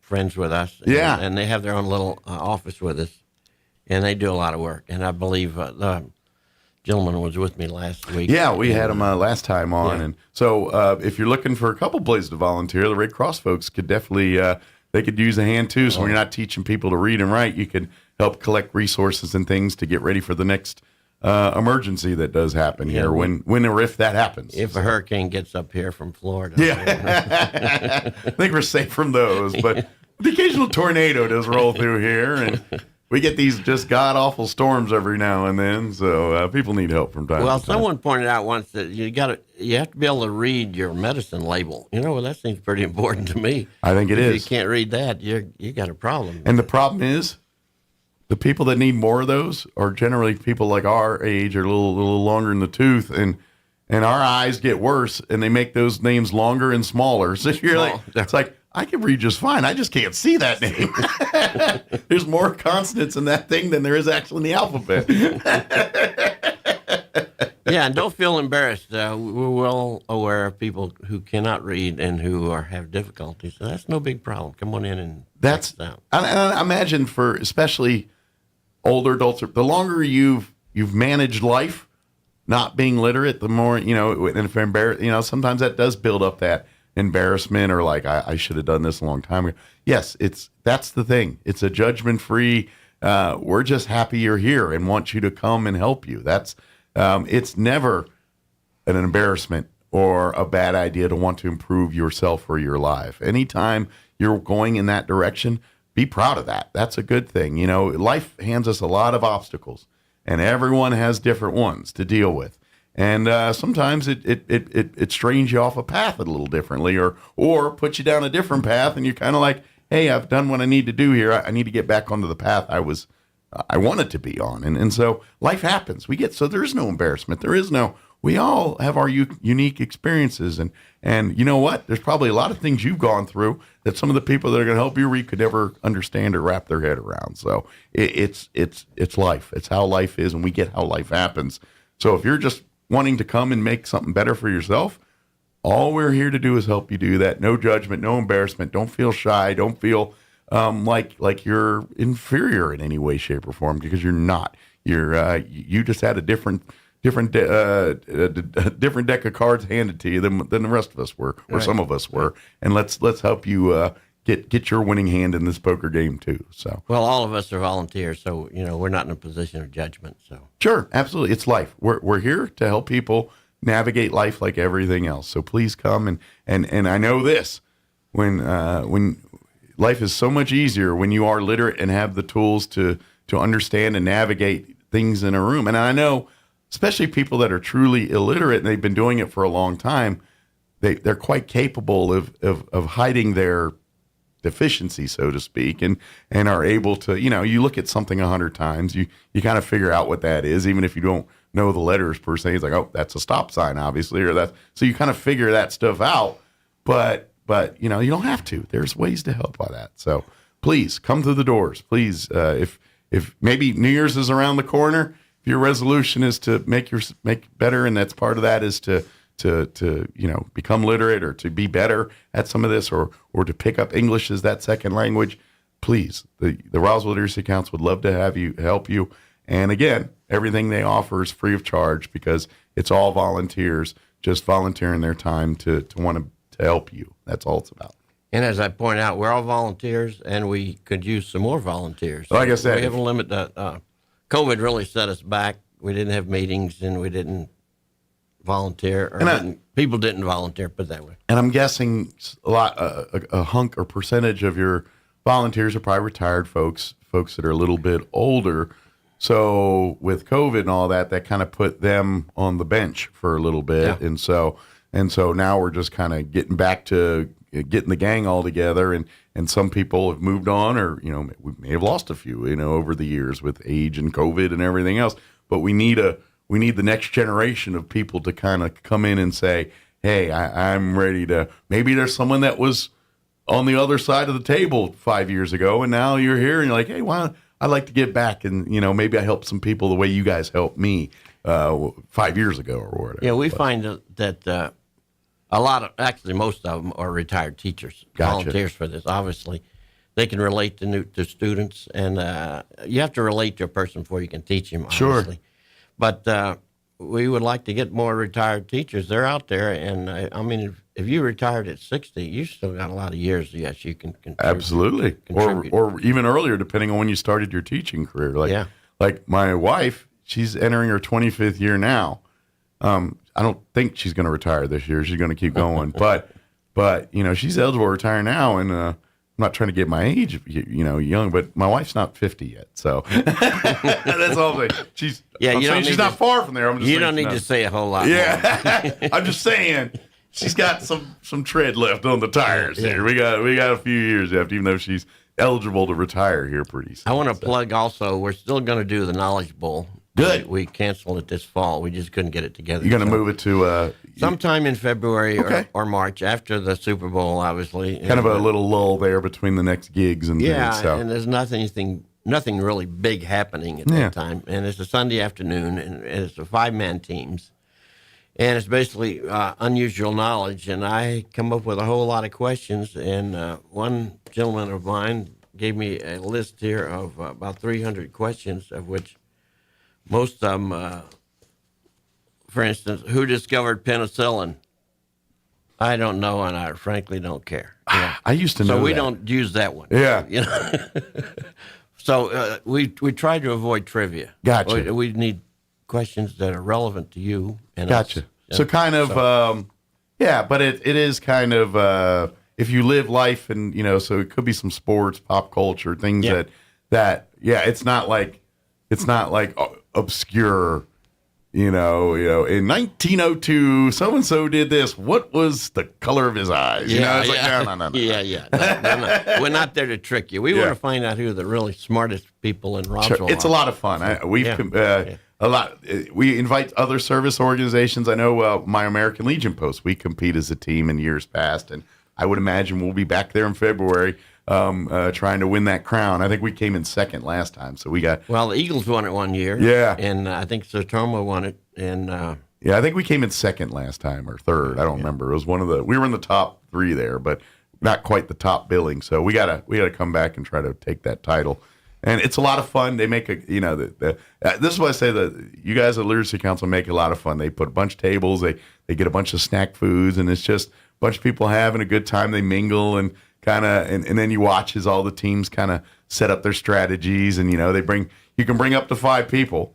And so depending on how you do it, you might want to have, here's my sports expert, here's my TV movie trivia expert, here's my history expert, here's my pop culture expert, whatever it is. Or if you do it however you way, but generally that's a lot of teams kind of try to get an eclectic mix of experts so they can kind of cover all bases. But your team do as you technically, if you're just a know-it-all, you you can just get a couple people to sit with you and you answer all the questions. I mean, you do you, but.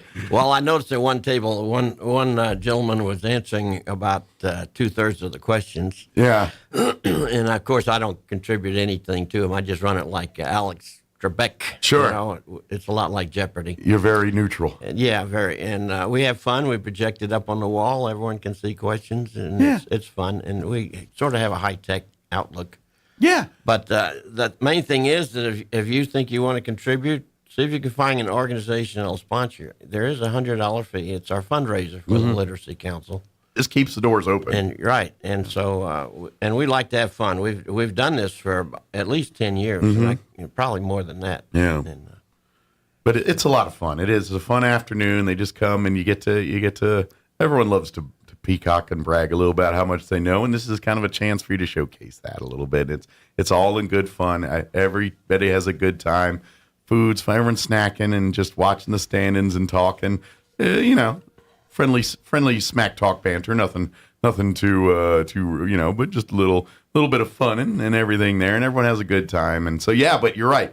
The $100 that goes back to the Literacy Council to keep these programs, to buy the materials, to pay the light bill, to do all the things that they need to do to maintain the Literacy Council. So we'd like to get as many teams as possible to pack. Where are you guys going to try to do it this year? Well, we'll do it again in the Joy Center, which is on West 19th. And so we'd like to get as many tables of participating teams as we can crowbar into the Joy Center room there. And, we had 9 teams last time, and we could put 40 in there. Yeah. That's about what maximum. The fire department probably might argue. Well, let's make them nervous. Let's get 40 teams in there for this one. In you got till the spring here or late winter to start. And we'll get Larry back in as we lock down dates and all that stuff. But we'd like to encourage schools. Now we tried to get the district to do something, but we couldn't get it going early enough last time. Maybe this time if we can get a high school rep from each team from each high school, that'd be great. They are free. We don't charge. You won't charge those kids. Yeah, come in. We'd love to see that. Like if you got I remember when I was a kid, and this may have been more East Coast, but there used to be a game show on TV, and I think it got like regional. I'm not sure if it went national exposure, but it was a game show called It's Academic. And the McLaughlin group, John McLaughlin, used to host it. And it would basically be high schools. And they would compete in much like a Knowledge Bowl type trivia set. And it'd be a 3-team of 3. And, they hit them with, usually for them it's geography, history, math, stuff they're learning in school. And they would, so I loved it. And so the teams in high schools in the area would actually have academic as a club, and they would do this kind of stuff, and then some of them might actually get to go and compete on the show and things. So I would love to see some of that kind of stuff going on in our high schools. I think maybe we have a knowledge club or a trivia club that they do these little trivia bowls and things, and then put your team together to come compete in the Literacy Council's trivia Well, we're bowl. trying not to make it an official thing, but each high school, if you have a glee club or anything like that that think they're smart, and hey, get together with a teacher, get sponsored, someone to come down and show us you got what it takes. Yeah, So, maybe some of the drama students, or maybe one of the sports teams want to put a team together, or like I said, the key club or drama, or maybe FFA or student council. Anybody, come on down. Let's see what you got. So show off for your school. Yeah, there'll be lots of snacks. Last year, the high school team that won was the Youth Challenge. Now they're not all. They're a little older. They're not all being tutored. Let's put it this way. Oh, I got you. Okay. So they got some smart guys out there. Good deal. So they won you got last competition. Year. Yeah. But it's all fun.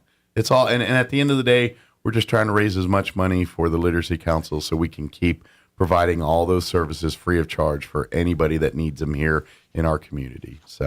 But like I said, we'll look for more of that here in February. In the meantime, we're looking for volunteers. We're looking for folks that would love to, like you said here, beginning in the new year, you're going to be back out at Youth Challenge, and you're going to need more instructors, more volunteers to come and help tutor and help. If you're a retired teacher, love to have you. But like we said, if you have a passion for it and pretty much you have a high school diploma, you're pretty much qualified enough to be able to teach reading and being literate, helping get people literate again. So that's the part I love. And so it doesn't require, on average, you guys, you can, if you got a couple hours a week to spend with someone, awesome. If it's less than that, more than that, whatever it is, we'd love it. Yeah, so. Tutoring is an hour, and it takes 20 minutes to get there. So you're looking at 2 hours a week. Yeah, no big deal.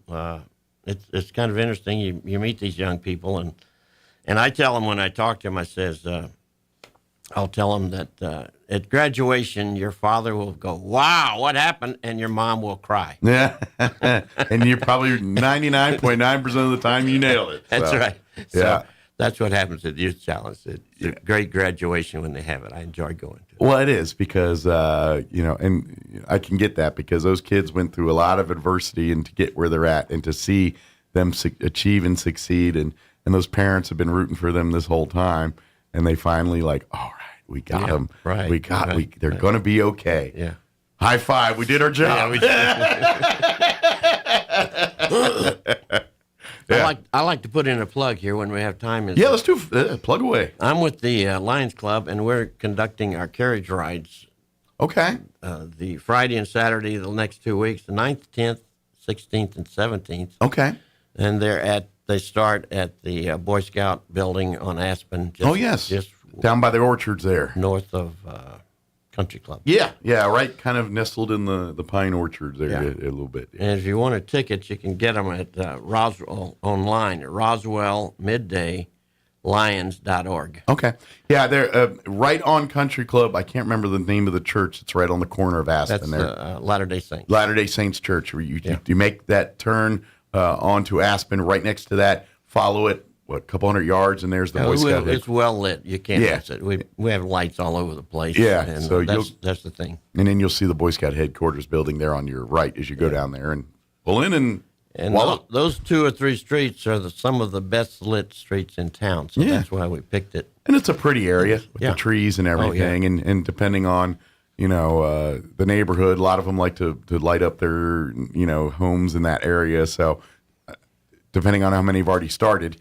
Some don't wait till later. You might kind of enjoy the Christmas lights and we encourage them. But some of those, at my house I have a couple of strings that run along the side of the building there. Yeah, enough to say I did it, but not all out. I'm not going to break a neck getting off a ladder or getting on the ladder. Not ready to go Jesse McDaniel level with tune into my radio station and check out all the the dancing lights come to the music and all that. Some of these homes pay pretty good money for professionals to come in and light them up, and they are fantastic. That's all I can say. So absolutely, I'm encouraging. If you'd like to have some fun on a Friday, Saturday, the next couple of weeks, give us a shot. Yeah, and this is a fundraiser for the Lions Club. Good deal. With the Lions Club essentially spends money on eyeglasses for youth. Yeah, that's kind of their passion projects here. And, should they just reach out through Facebook or something? Would that probably be the easiest way to, if they're interested in, or just come on out Friday? Well, if you come out there, you're going to fight a reservation, but you can try it. Okay. But generally speaking, about half the rides still have space on them, but most of them are booked. So go to website is roswellmiddaylions.org. Okay. It's an org, not com. Gotcha. It's a nonprofit. So they get Roswell, and you got that. Midday is Midday. Gotcha. Midday Lions. So we don't have a phone number.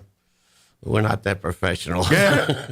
So you can leave a reservation through the roswellmiddaylions.org website. Yes. And then come on out this weekend and at your reservation. Not this weekend. Next week. I'm sorry.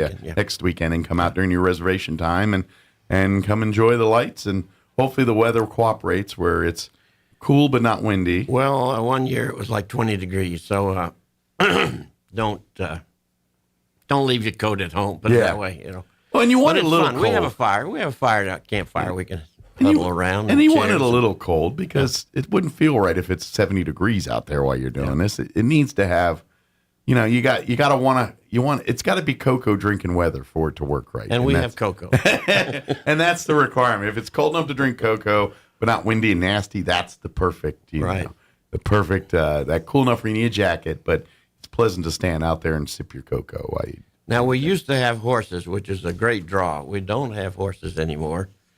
They're tough to come by, and you have to have a team for a wagon. It's really difficult. I didn't realize how tough Well, it was. and I'm not an expert, but I'm guessing, certain horses are designed to be pullers and certain ones aren't. Right, And so right.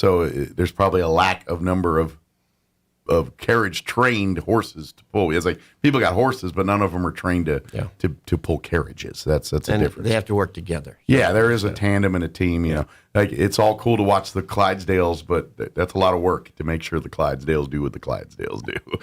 Kind of thing. So, but cool, very good. And again, that's next weekend. And again, go to Midday Lions, RoswellMiddayLions.org to go to that website there. Right. So. Good deal. I know we wanted to talk a little bit also about Kiwanis Club, their event on Saturday too. Don't forget that. I like to plug all the service organizations. Most of us are volunteers, businessmen, and just retired guys like me. Mm-hmm. And I'm over 60. I got plenty of time to work on different things. And so I plugged the Kiwanis and the Optimists, and I went to the Rotary last month to plug the dance we had, the Lions Dance, and they had a packed house. And so if you don't have anything to do and you're over 60, you ought to get out there and join one of these groups. Absolutely. And just go to the Chamber of Commerce. They'll help you out. Yeah, I know like the Kiwanis, they meet, is it the first and third Tuesday at Cerritos at lunchtime? And of course, and for instance, their fundraising events tomorrow at the Anderson, it's Home Again. It is a tribute to Carole King. Deb DeLuca is going to play that beautiful piano they got at the Anderson Museum. It's going to be a great concert. You can still get tickets, but you need to call Lori direct, 575-513-8119. 575-513-8119. And get tickets. They're doing heavy hors d'oeuvres and everything. So the concert's at 7. You probably want to get there about 6 for the hors d'oeuvres and mingling. And, of course, if you've never walked around and viewed the beautiful Anderson Museum, you better take a few minutes to do that because it's a beautiful facility. And then about 7, they'll kick off the concert and everything there. Does it have the price on there? Not on here, but I want to say it's around $50. I don't know the exact price off the top of my head. Well, you can only get so many people in the museum there, so yeah, you charge $5, you don't make any money. Well, and they're hoping this is the last fundraising event for their all-inclusive park. That's what the Kiwanis have been working towards, and they're hoping this is the last event that kind of pushes that number to where they need it to be to start doing the next phases of that project. So that's kind of where we're at there. But yeah, come out. It's a beautiful night, and if you're a James Taylor fan, Carole King wrote a bunch of those songs. So if you love James Taylor, you're going to love this. And so it's kind of, Carole King's one of those that I always compare to Prince has, Prince, because Prince had some hits. Yeah. But there's a lot of artists that owe their careers to Prince because he wrote all their songs. Off the top of my head, Christina Aguilera, many of her early stuff was written by Prince. And so Carole King is that way for many artists of the 70s and that generation, that era. Where you think it especially a lot of James Taylor songs were written by her and things like that. So it's pretty cool. So you kind of get to see it, from the source here. So it's going to be a fun concert. So, there's something else I was going to mention too, and just shot out over my head there. I don't remember, but anyway, what else? Is there anything else that we want to mention for Literacy Council or any information that we didn't get a chance to talk about earlier? No, but I'm also on the board for RSVP, which is Roswell Senior Volunteers. Yes. And Sean Davis is the boss there. And if you want to volunteer for something and you're not sure, go by and see him. He's on Sunset, and he'll tell you which ones more fit what you want to do. Yeah, he's very good at helping. They do a great stuff there with RSVP, helping folks in our community, too. One more, since we'd mentioned this. Now, like you said, the Knowledge Bowl, well, the Joyce Center is going to be hosting that here in the coming year. But next Saturday, the Joyce Center is having their annual Christmas breakfast. If you've it's their annual fundraiser event where you come out next Saturday, not this Saturday, but next Saturday, the 10th. 10th. Yeah, between 8 and 10. Tickets are $10, and you get a full breakfast of, this paper doesn't have it, the other one. It's like pancakes and sausage and coffee and juice and tea. It's a whole full menu here. Here we go. I got it. Pancakes, sausage, milk, tea, and coffee. Breakfast with Santa Claus. Plus, they also have vendors, and so you can do a little Christmas shopping. Like I think they got like hand crafts and things, and then they'll have like Scentsy and some of those kinds of products available there too. So it's their annual fundraiser they do every year at the Joy Center. So RSVP by and getting your tickets by calling 575-623-4866. Last I checked, they still had some vendor space. So if you'd like to be a vendor, reach out to Alex at the Joy Center, 575-914-0285. So another little plug there for well, I'll plug the Joy Center because I eat there quite often. You're a regular? And $2 a meal for, I believe you have to be 60. Okay. I'm not quite there yet. That's the right number. But if you're over 60 and you want to know what you're doing for lunch, come out and have a lunch. I mean, the place is not full. We used to have, I don't know the number, we used to fill that place a couple of years ago, and now it's really diminished. I think a lot of people just don't know what's available. And I'm sure COVID took a beating on that because they were thriving now. So it's kind of, getting people back to the routine and coming in and visiting. So, but come on out for their breakfast next Saturday. Come out, support them, and have a great breakfast, meet Santa Claus, do a little Christmas shopping, and all of that supporting the Joy Center. So it's a good thing. It's well organized. If you remember, they had the Halloween event, which I didn't go to, but I understand was a big hit. Yeah. So they know what they're doing. They can plan a party over the Joy. It is called the Joy Center for a reason. They're good at spreading it and creating it. So good deal. And then, of course, if anybody has any questions about the Roswell Literacy Council, whether you need the services, want to volunteer, you can always reach out to the Facebook page. The Roswell Literacy Council is a Facebook page. You can always shoot a message there. You can come by the office on 10th Street. What's generally the hours of operation for that? Generally, I would say 9 to 2. That's the guess, but I can't remember what they told me. Okay. And is there a phone number people can call and leave a voicemail or talk to a live person? I have a phone number here. So. If you have any questions. Some people don't like doing internet and all that, but you can reach out and leave a message or if you get a live person, and they'll get back to you. Well, if you really want to see, you just need to drop by. We have a lot of computers for, computer learning.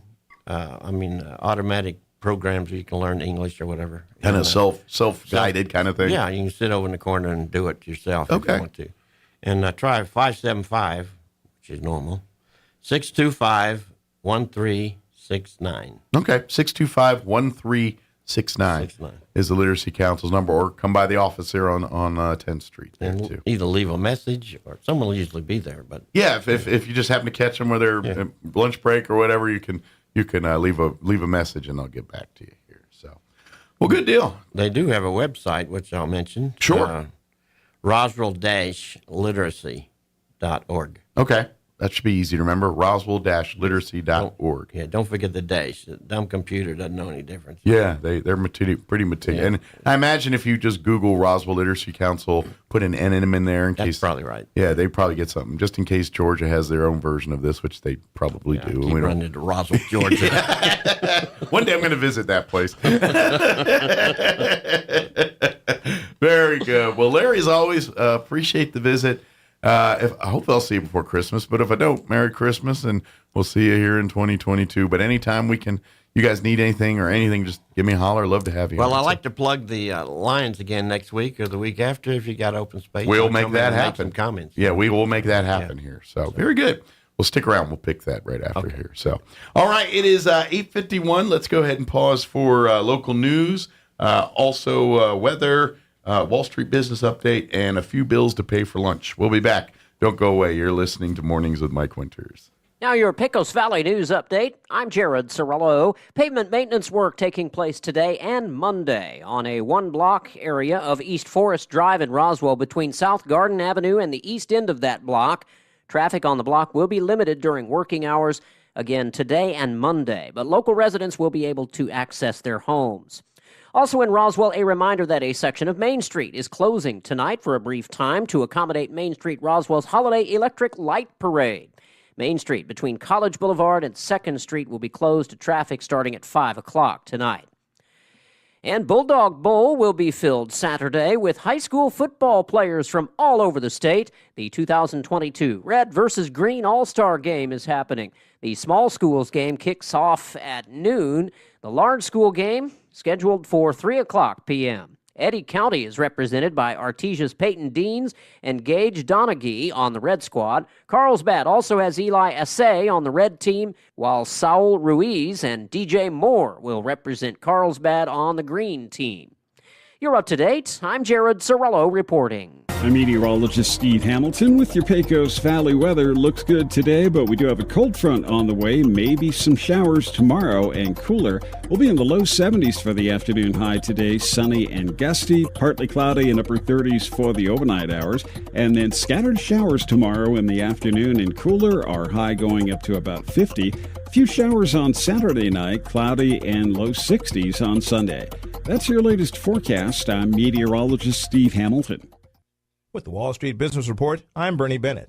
The former CFO of the failed cryptocurrency exchange FTC says he did not knowingly misuse customer funds. He also says he believes his millions of angry customers will eventually be made whole. The comments from Sam Bankman-Fried came during an interview with Andrew Ross Sorkin at a conference put on by the New York Times. Bankman-Fried has done a handful of media interviews since FTX collapsed in mid-November, but this was his first video interview since it filed for bankruptcy protection on November 11th. John Scott reporting. Legislation to avert what could have been an economically ruinous freight rail strike won final approval in Congress Thursday as lawmakers responded quickly to President Biden's call for federal intervention in a long-running labor dispute. A measure of inflation that is closely monitored by the Federal Reserve eased but remained at an elevated level in October, likely reinforcing the Fed's intent to keep raising interest rates to cool the economy and slow down the acceleration of prices. For the Wall Street Business Report, I'm Bernie Bennett in Washington.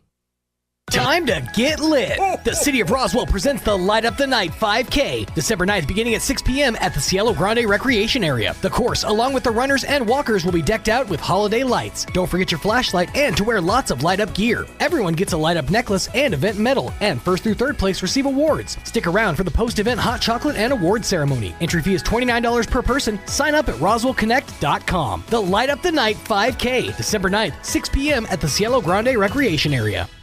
Sound the alarm. Backdraft Barbecue is ready to set your taste buds on fire with the best slow smoke barbecue around, by the plate or by the pound. Plus truly one-of-a-kind creations like brisket nachos or the 5-alarm bowl, or a savory Sammy like the hook and ladder, or take on the 1098 challenge seen on Man vs. Food. With over 4 pounds of everything Backdraft makes, will you make the Wall of Fame or the Wall of Shame like Casey Webb of Man vs. Food? Open Tuesday through Saturday 11 to 8 and Sundays 11 to 5 in Roswell at 301 Railroad Avenue. Backdraft Barbecue, alarmingly delicious. Buying a sewing machine from a big box store or online might seem like a bargain, but in this case, you really do get what you pay for. Just the machine. No lessons, no help with figuring out why it isn't working the way you expect, and no one close to fix it. Buying locally from an authorized retailer may cost a little more, but in the end, it will save you time, money, and aggravation. Come see me, Chris Ann, at So Easy Sewing, 200 East College Boulevard in Roswell, and let me show you why it pays to shop local. So Easy Sewing. You've never had it so easy. Greetings, Roswell. We're the student council members at Barrendo Elementary. Starting December 5th and running through the 15th, our school will be holding a canned food drive. Our goal is to raise over 2,000 food items that will be donated to Harvest Food Ministry. Please donate if you can. Let's make this a bright Christmas. Please help out by donating canned food items to Barrendo Elementary School, December 5th through the 15th. Thank you.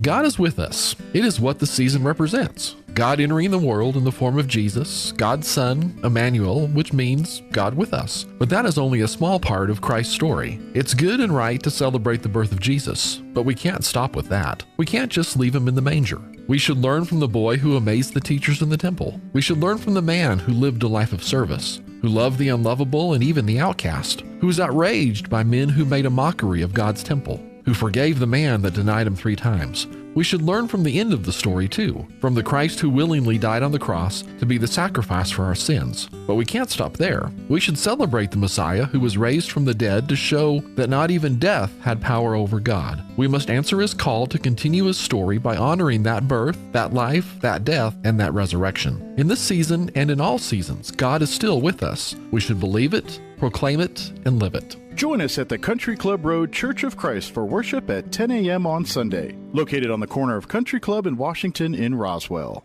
The octopus and the squid both have 3 hearts. That's why they eat so many Tums. Here's Mike Winters. And good morning. It is 8:57. Next hour, stay tuned. Barbara Gomez with Main Street Roswell will join us. And they got a big weekend coming up here. Tonight is the big light parade. And we've got festivities here on the courthouse lawn. And merchants and stuff will be offering sales and all kind of stuff. And then it continues tomorrow as well, too. They got a whole list of events all day long happening here in the Main Street corridor. So she'll kind of give us the rundown and the skinny and all that next hour. And but yes, light parade will get underway. Don't be warned. They're going to close Main Street between College and 3rd beginning at 5:00 this evening for the parade. And I'm thinking sometime after the parade they'll reopen it there, which sometime after 6 at some point. So, but we'll talk all about that with Barbara next hour. Don't forget, the Wool Bowl is also tonight out at the Wool Bowl, featuring the New Mexico Military Institute and Lackawanna College out of Scranton, Pennsylvania. It's a number 9 seed and a number 11 seed in the country facing off here at the Wool Bowl tonight. It's going to be a great game. You can still get tickets at the door. They're only $5 for a bowl game. Get there early, 4 o'clock. They're going to be doing tailgate, and they're going to have food trucks and all kind of that stuff going on. They're going to be doing a flyover at 5 o'clock, and then kickoff is at 6 o'clock at the Wool Bowl. Get your tickets, go out to the game. We will have video of it. KSVPTV.com will be carrying it on the radio as well here, but get out to the Wool Bowl if you can and pack that place up and root on the Broncos. Of course, maybe you're from Scranton, Pennsylvania. You might be like, no, I'm going to root for my Lackawanna. Go for it. But come on out and enjoy the game. It's going to be a lot of fun. I got a chance yesterday to we did pregame interviews with the head coaches and everything. So we were out at the Cahoon Armory, which if you've never seen that place since they've redone it, it is beautiful. It's really nice in there. Cahoon Armory does not look the same if you haven't been in there since they remodeled it. But anyway, we got a chance to talk with the coaches and interview, and it was really cool to talk with the coaches from Scranton and obviously our Bronco coaches. So it's a lot of fun, and it's going to be a great game tonight out at the Wool Bowl. So football fans, you don't want to miss it. And then for you high school football fans, Red-Green games in Artesia tomorrow. We'll have that for you at KSVP TV, or make the trip to Artesia and go watch a game in the Bulldog Bowl there. The best in the high school will be performing. So, all right, it is 9 o'clock. We'll be back. On air and online, this is Roswell's home for talk radio, KEND Roswell. News this hour from townhall.com. I'm Rich Thomason. The American economy continued to crank out jobs last month. The Labor Department reports the addition of 263,000 jobs in November. Bankrate.com's Mark Hamrick says this kind of robust employment report is not what the Fed wants to see as it tries to tamp down inflation. On the one hand, this is a report suggesting that the economy is continuing to grow. It's good news for American workers. But yes, inflation is a problem that's still very much with us. Like it or not, it's the contract that freight rail workers will have to live with. The Senate voted to head off an economically disastrous freight rail strike, following the House's lead on imposing a labor contract despite opposition from unions angry about the lack of concessions on sick pay. The Senate vote was 80-15. President Biden, who requested the intervention ahead of a December 9th deadline, is expecting to quickly sign the bill.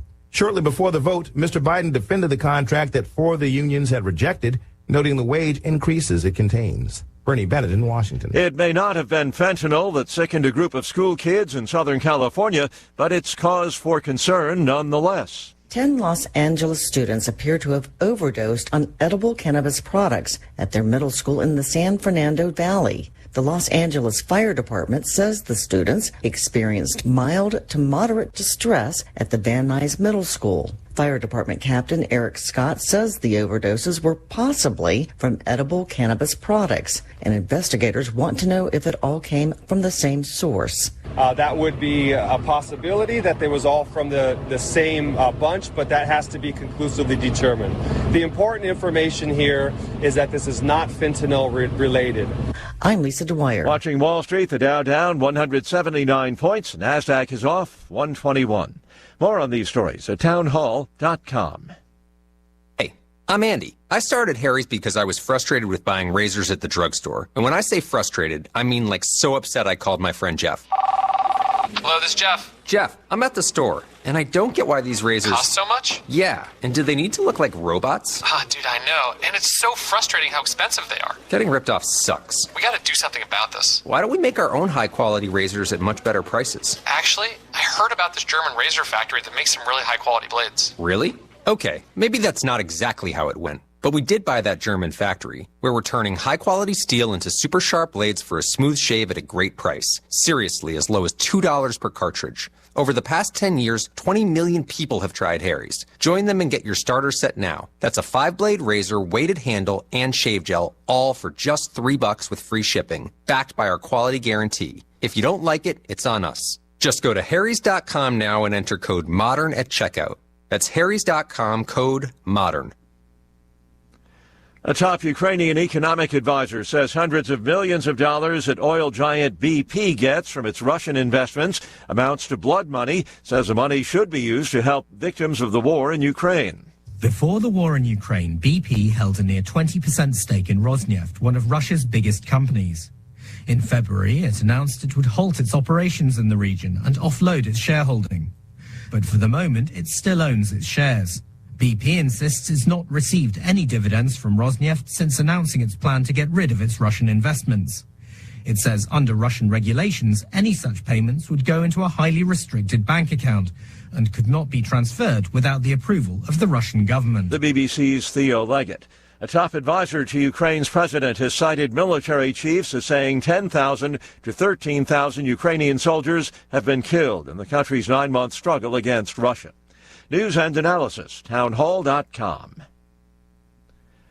A work of art is at the heart of a dispute between a couple of European neighbors. Poland's culture authorities say a picture by Wassily Kandinsky that was auctioned in Germany for almost 390,000 euros belongs to Poland, where it was stolen in 1984. They threaten legal steps.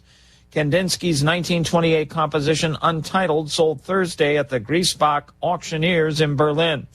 Poland's Ministry of Culture and Natural Heritage, along with the embassy in Berlin, say they notified the auction house that the artwork was stolen from an exhibition at the National Museum in Warsaw and had protested putting it up for sale.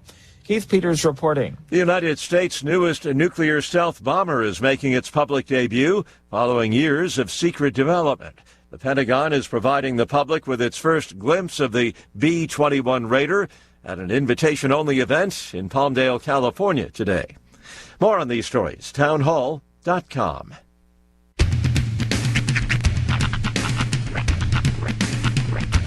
What in the wide, wide world of sports is going on here? I promise you, whatever scum did this, not one man in this force will rest for 1 minute until he's behind bars. Now let's grab a bite to eat. Yeah, come on. I feel the hot wind on my shoulder and the touch of a world that is older. I hit the switch and check the number. I leave it on and then I slumber. I hear the rhythm ringing through it. Flamenco guitar and cumbia music. I hear the talking of the DJ. The devil wishing, what does he say? I'm on a Mexican radio. I'm on a Mexican radio.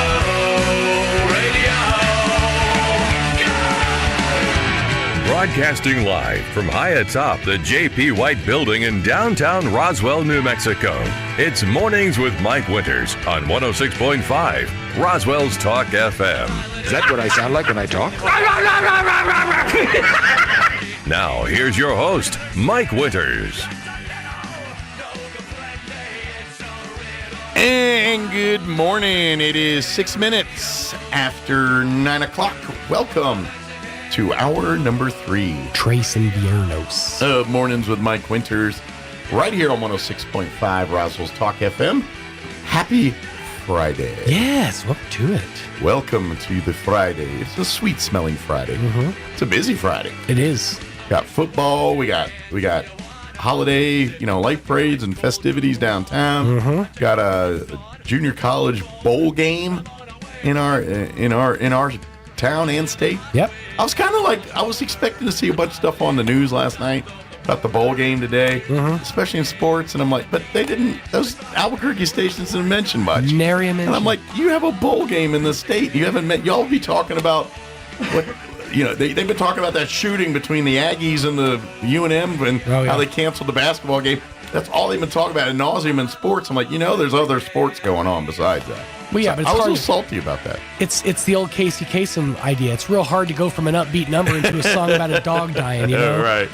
But I was a little critical of our TV media stations for not putting any kind of shout out to, we're having a bowl game here in New Mexico Friday. Not to mention flyovers, fireworks. Yeah. Mike. Yes. Don't you mean the H.F. Sinclair bowl game? There you go. Thank you. The H.F. Sinclair Wool Bowl. Yeah, absolutely. Yeah, I mess it up now. Yeah, I just keep saying Wool Bowl. I should say H.F. Sinclair. My apologies. When I look at that logo, they pay a lot of money to put their name there. I think of Dinoco from Toy Story. Well, their symbol is the dinosaur. Yeah. I always love the Sinclair brand. Sinclair is huge in Oklahoma. It's funny how Oklahoma and New Mexico's energies coexist. Like the Devon Energy building in Oklahoma City is the tallest building in Oklahoma City, but it's Devon Energy.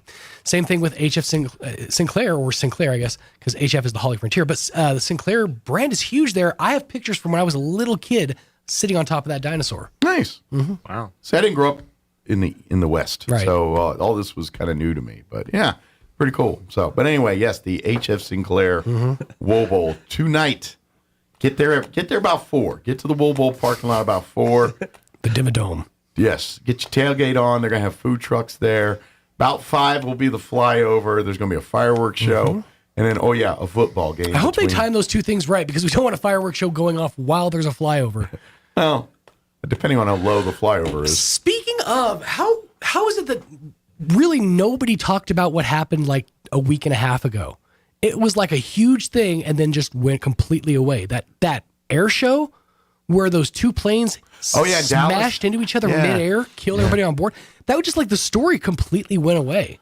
Well, it's a tragedy, and what happened was an accident. And at the end of the day, I would have loved some follow-up on that. Well, it's because there's no nefarity there. That's why. It's just a tragedy and an accident. Nobody's... no one was trying to kill anybody. It bleeds, it leads. Yeah, but it was just and unfortunately, that happens every few years. You always see one of these air show accidents where a plane crashes into something. There's a reason they're death-defying is such a thing. Yeah, if it was easy, they'd be doing it all. Sometimes they don't defy death. And to be honest, that one looks like a big lack of communication. Like someone was not paying attention to their instruments or something along those lines. Something went askew there. Yeah, back into that plane. Well, I think, I don't know if it was like, it looked pretty clear out, so they should have visuals. Right. But I'm guessing someone's instruments weren't giving them correct. Was this in midair? Yeah. Oh, yeah. Have you it was basically, it was in Dallas area. There was an old, I think it was a B-52 or B-52 or B-17 or something. Right. It was a bomber, and then a World War II era fighter. They were simulating dogfights and things. They were trying to recreate like the European. And so this fighter kind of came in, and next thing you know, it just ran right through the B-50, the B-17, like sliced and like cut the whole tail off the plane, and you don't. Oh, I thought these were like airport planes. No. This was during an air show. It was during an air show. These are World War II era planes. Okay, because I was going to say, it seems really hard to hit another plane on accident. One would think. Even on purpose. Yeah. Well, and let's face it, these things were, I'm pretty sure they don't put the latest navigations and info. I mean, some of them might have it, but by and part, they probably leave them original as possible for the effect and the historical side of them. So they're not installing GPSs and things in a World War II era plane. Yeah. They barely had radar at that point. So and some of the aircraft may not have the radar. That was a ground unit, depending, because World War II was kind of the invention of the Brits and radar, and Battle of Britain, that radar kind of became a big thing there for them because they could now see the Germans coming. I guess I didn't think about that. They were using the basically the gear of the time. Yeah. Because you would think, I mean, my mindset goes to you're going to retrofit it with something new. But yeah, if you don't want to mess up the historical. Yeah, they might be flying. Patina. And I know B-17s aren't pressurized cabins. That's open.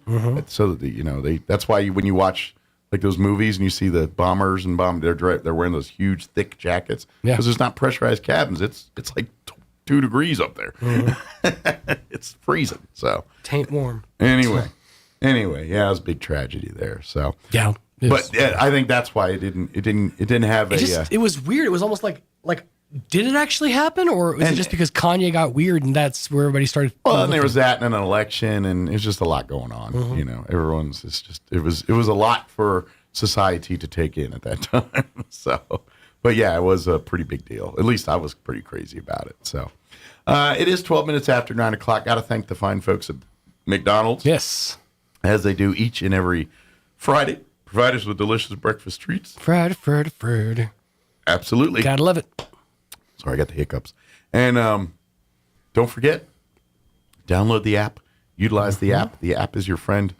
Start earning rewards towards free food. And they got that little McGold card contest that's kicking up Monday at McDonald's.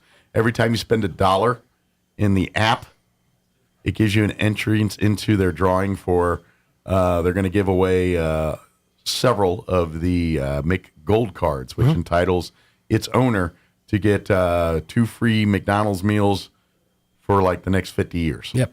50 years, 2 meals a week for you and 3 friends. And then you get to give that card to 3 other friends. You get three more cards to give to your friends to do the same thing. So they're going to give away a total of 12 of these cards. Yeah.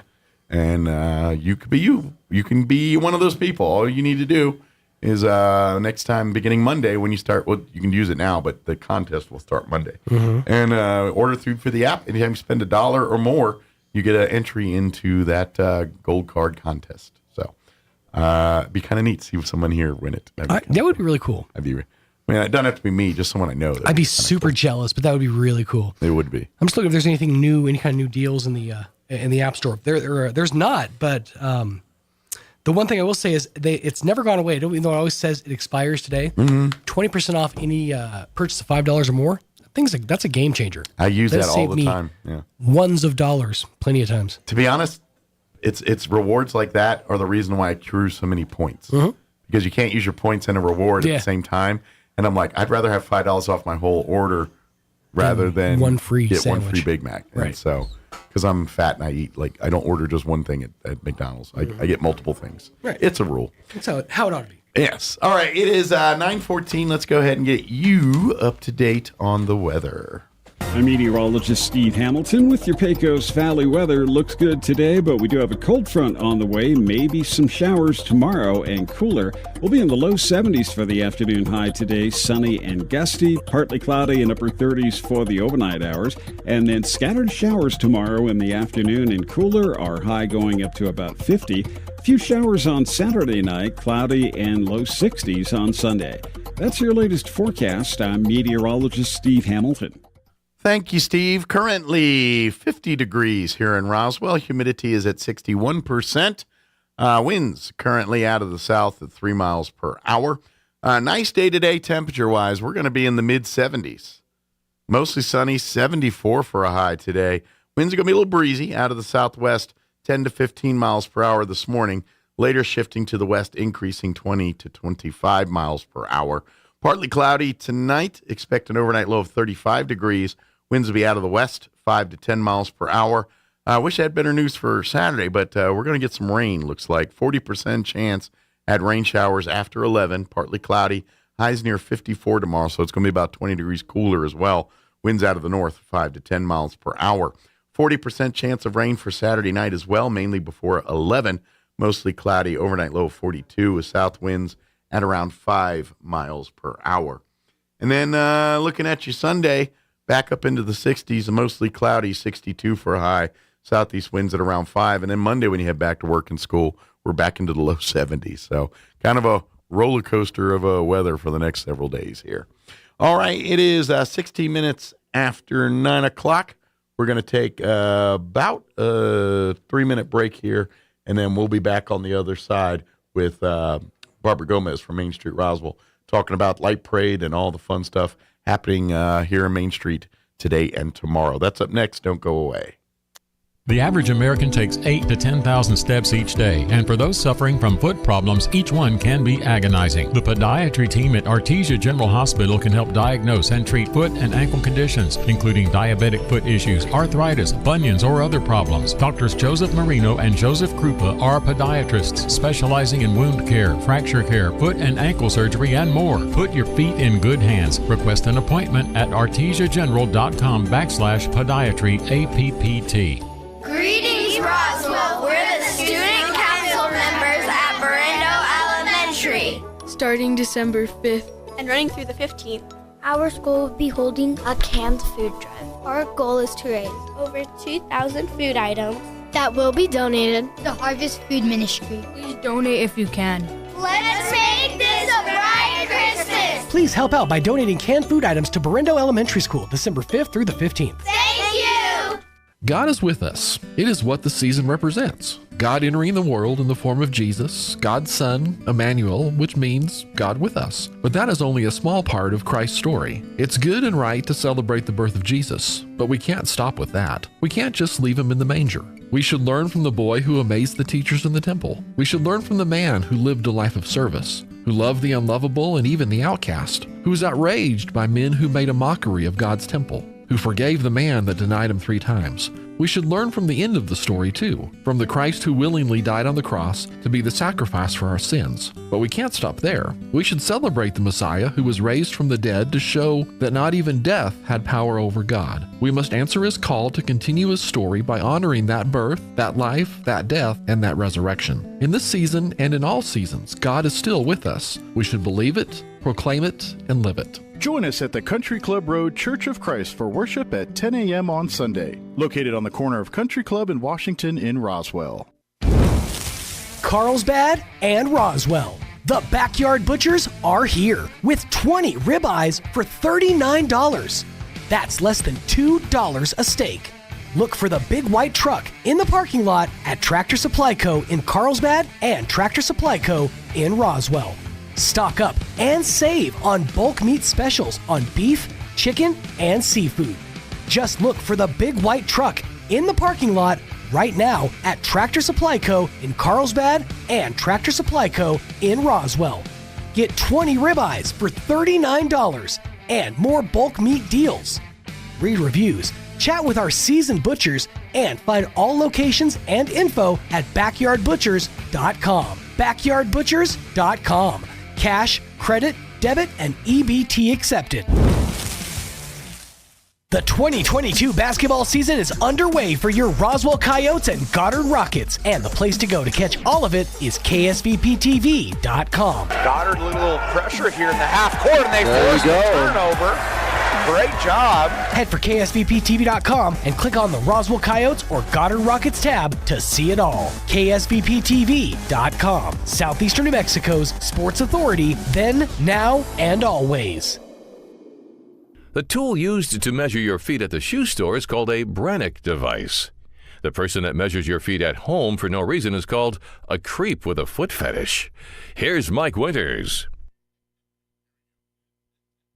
And good morning. It is 20 minutes after 9 o'clock, and joining us in studio this morning from Main Street Roswell, of course, Executive Director Barbara Gomez. Hi. Got her. Is that naughty? Well, you know what? You got naughty. Rob got me. He's got nice on the bag, but I guess he decided naughty was for today. We'll lead with naughty. Yeah, we'll lead with that. Just to be safe, right? Very good. And then I guess, is it still your newest board member, Rob Tynes, or has it been a new addition? So you know what? He's been incredible that he doesn't even feel new anymore. He's just one of us now. Yeah, but he's just like one of our elves. Well, you just need to recruit another person so you're not the new guy anymore and make you do all the new guys stuff. So. The good thing is he volunteers to do all the new stuff. Good. So all the stuff we need done. So that's great. Well, I'd like a few more Robs probably on you know what? We have some. Yeah. We've got Mark and Dell. Yeah, we do. We got Mark and Dell and Alan and Jeremy and Jason. I mean, we've got Xanthia. We've got Peggy. I mean, we've got a bunch of got a good Kim group of people. And Michelle. But there's never enough. Oh, we could use a few more. Yeah, we could use a few more. We sure could. Especially this weekend. Yes. Volunteers. Yes. We could always use volunteers, especially this weekend. Yeah, tonight and tomorrow, the big days here for Main Street Roswell. Right. Officially officially kick off the holiday season here downtown and everything. Of course, the light parade is tonight. Yep. Sounds like we got a pretty good lineup already. We do. And it's still growing. Matter of fact, I was just talking, we had the folks from the Literacy Council on, and right afterwards, he goes, that's tonight? I might see, I could talk to them. I forgot that's coming up already. So there might be a few more of the people like Larry that are calling you today. We'll accept them, right, Rob? We'll Never accept say them. no. We're not going to say no. I noticed you guys, and I know we shared it and everything, but yesterday you kind of put up for all the people that are participating as a parade participant in the parade, not just, if you're just coming to watch it, you just get you a good spot between College and 3rd Street and you're good to go. But if you're actually a float or a thing in the parade, there you guys released a whole thing of this is where you need to go, what you need to do, a whole what list times, of where you need to be, where you need to go. Yeah, absolutely. And I know we shared it on our Facebook. It's on y'all's. Thank you. And a bunch of others. But we'll explain a few of these if you don't. Sure. But if you kind of forget, go back to any of these Facebooks, and then you can kind of print that off and keep it handy so you can. Right, and if you've already registered, I have your email address, and you were emailed the instructions. Okay, so you have a copy somewhere. Yeah, you should have it somewhere. But if you didn't, look at our Facebook page, and it'll explain everything to you. But absolutely, tonight's our big night. We're so excited. So much going on. Yes. A lot going on. And the floats are coming in fast and furious at the last minute. You know how that happens. Sure. And like we said, are the land of manana. We just are. We've received our call from who. Oh, the big jolly guy. Yes. Big Mr. C. Yeah. And we know him. We know him. We know him personally. Those are official Santa. Yeah, these are official hats. Those are come North Pole certified. Gotcha. So he's going to be here for sure. But before he shows up, we've got wonderful things going on, all kinds. And last night we worked on the list. I mean, it's a list of a lot of people. So it's you guys 2 full days of stuff going on here downtown. Yeah, but even the parade itself. Rob, do you want to tell them something about some of the cool things going on there? Sure. I think we should kick it off by saying, I don't know if people have passed by the courthouse lawn, but we've got this amazing tree going up right now. Yeah. Devin Bullock has been in charge of that. She's done a phenomenal job of raising funds to get a new Christmas tree downtown. Yeah. It's huge. 20 foot? She's made 3 trips to pick up and all the trees. This is, I know we've done something similar in the past, but this is the biggest. And could be even bigger. Yeah. This one's gonna kind of dwarf some of the previous things. It is. It's going to grow hopefully every year. Gotcha. Also, Devin will be our Mrs. Christmas. She'll be our Grand Marshal this year. Okay. Not Mrs. Claus. No, Mrs. Christmas. That job's taken. Yeah. This is Christmas. Yes, Mrs. Christmas. That position. So don't get Santa in trouble. if you pass by, honk and wave and say hi to her. I know she's got a group of people out there finishing up the final touches today. Nice. We've got a really great partner this year. The Roswell Correctional Center partnered up with us from the Hagerman outside of Roswell. Okay. And they partnered up with us with Chelsea White, who's the warden out there, and they would like to do something to communicate and give back to our community. Oh, nice. So their wood shop group has constructed for Santa this year, so he would have a special vehicle to ride in. So we have a 28-foot sleigh with reindeer. All the reindeer are going to be here tonight. So full sleigh and everything is carved. It's an amazing. Nice. I bet there's only one nicer, and it resides in the North Pole. Yeah, and he wouldn't let us borrow it, so we had to get our own. I'm sure it's in the shop getting ready for its big job here in about a month. Yes. You think mechanicalists and like you look on bus schedules, you think they're meticulous. Santa sleigh gets all kinds of checklists and everything. Make sure the maintenance I'm sure is tip-top he's got a lot of miles on that sleigh. So this one's probably the second nicest one ever. Yes. Very cool. But thank you to that Roswell group. version. Yes. Of course, there's going to be festivities going on until the parade starts out on the lawn. I know Devin has got a great lineup out there, some entertainment for tonight. Yeah. Lots of floats. And so if I can go over the schedule a little bit. So we're going to start lining up around 4:30. So if you're a float entry, we start lining up at 4:30 over on the north side of, let's get this right, Rob, because we're enter off of Richardson Avenue to 13th Street, head east to Main Street, and then you turn right into Main Street. Does that make sense to anybody? I get what you're saying. Okay. We're going to try to accommodate some of the larger floats, such as probably Pioneer, Amigo Machinery. One that's got a little bit more logistics to get it going might and need a things. little bit more help. So Amigo Machinery has also collaborated with us this year, and they're going to be helping Santa come downtown. Nice. In one of their finest tractors out there. I was about to say they got some pretty cool equipment to get the job done. They do. So those larger items, we're asking them to come from 19th down Main. Okay. And we'll open up the barricade so we can split them Kinda off. merge into them. their Yeah, lines. Just let them in because we do have a few big ones. Well, and like you just can't leave those sitting on the side of the street somewhere because they're going to be a problem blocking things. So it's like let's put them off in a parking lot, and then when we're ready to debut them, we'll open up the barricades and let them take their spots. Kind of thing. So you need to look for us. There's going to be parade directors wearing yellow reflective vests. Okay. So you need to look for them. There's some of them will have some. What are those things called? They look wands. like they're like wands. Oh, the little like the airplane like side airplane yeah, wands. yeah, those that things. little I got what you're airplane saying. wands. Mini lightsabers. Yeah. Yes. I think they're also anticipating coming from Richardson up to 13th and 12th Street. They're also going to allow some coming from Virginia over to 13th and 12th Street. Okay. Just in case it gets, just congested. in case it gets a little congested. Okay. But we think it's going to be great. Like I said, we have probably we probably have 20 plus, I believe, right now, unless they're, they keep fluctuating, but we have about 20 plus. So the parade starts, of course, line up at 4:30, but the parade starts exactly at 6 p.m. Okay. Okay. It will be led by the Chaves County, by Sheriff Harrington and Chaves County Sheriff's Department. Does a great job of kind of helping out with this stuff. They do a really, really great job. The parade starts at College Avenue, and it heads south on Main Street all the way to 3rd Street, and then we disperse over on 3rd Street. But we need you to hang a right and go to the Bank of the Southwest parking lot. So if you need to pick up kids, that's a place where you need to plan to pick up your kids. Okay. Is at the Bank of the Southwest parking lot. Yeah, so when you get down to 3rd Street, you hang a right. We're actually right near it right this second. Right, we're here. But you'll go past our little building we're at right now, and then you'll see the Bank of the Southwest on your left. That parking lot right behind the building is where she's talking about. Right. So, and also, if you're part of this, part of the parade, you have a chance to enter into a float competition. So, if you think, man, I think I did a great job, take a picture of it, and you post one picture on our Main Street Roswell Facebook. Okay. And whoever likes your picture, we're going to base this competition on who gets the most likes. Gotcha. So make sure you have your family, your friends, and the voting's from December the 5th to the 21st. And we have 3 cash prizes, first, second, and third place cash prizes. Okay. Is there a deadline to get your photos uploaded by?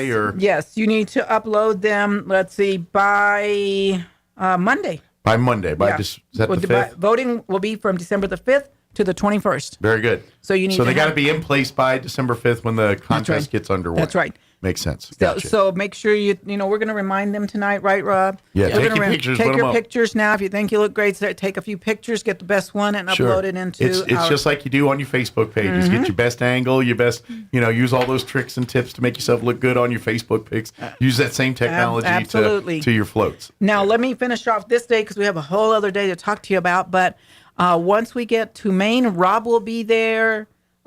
Miss Christmas Devon will be on the very first because she's the grand Marshal. Grand Marshal. Yeah. So she'll start the whole thing, and Santa will be the very last one. So just as soon as Santa gets there, he'll be getting off the sleigh. He'll be walking up to our brand new 20-foot Christmas tree and flipping the light on. Off his pretty sweet sled. Yes, off of his beautiful new sled. Thanks to the corrections facilities. That's right. Yeah. That's right. And you know what? You're also going to be treated something really great.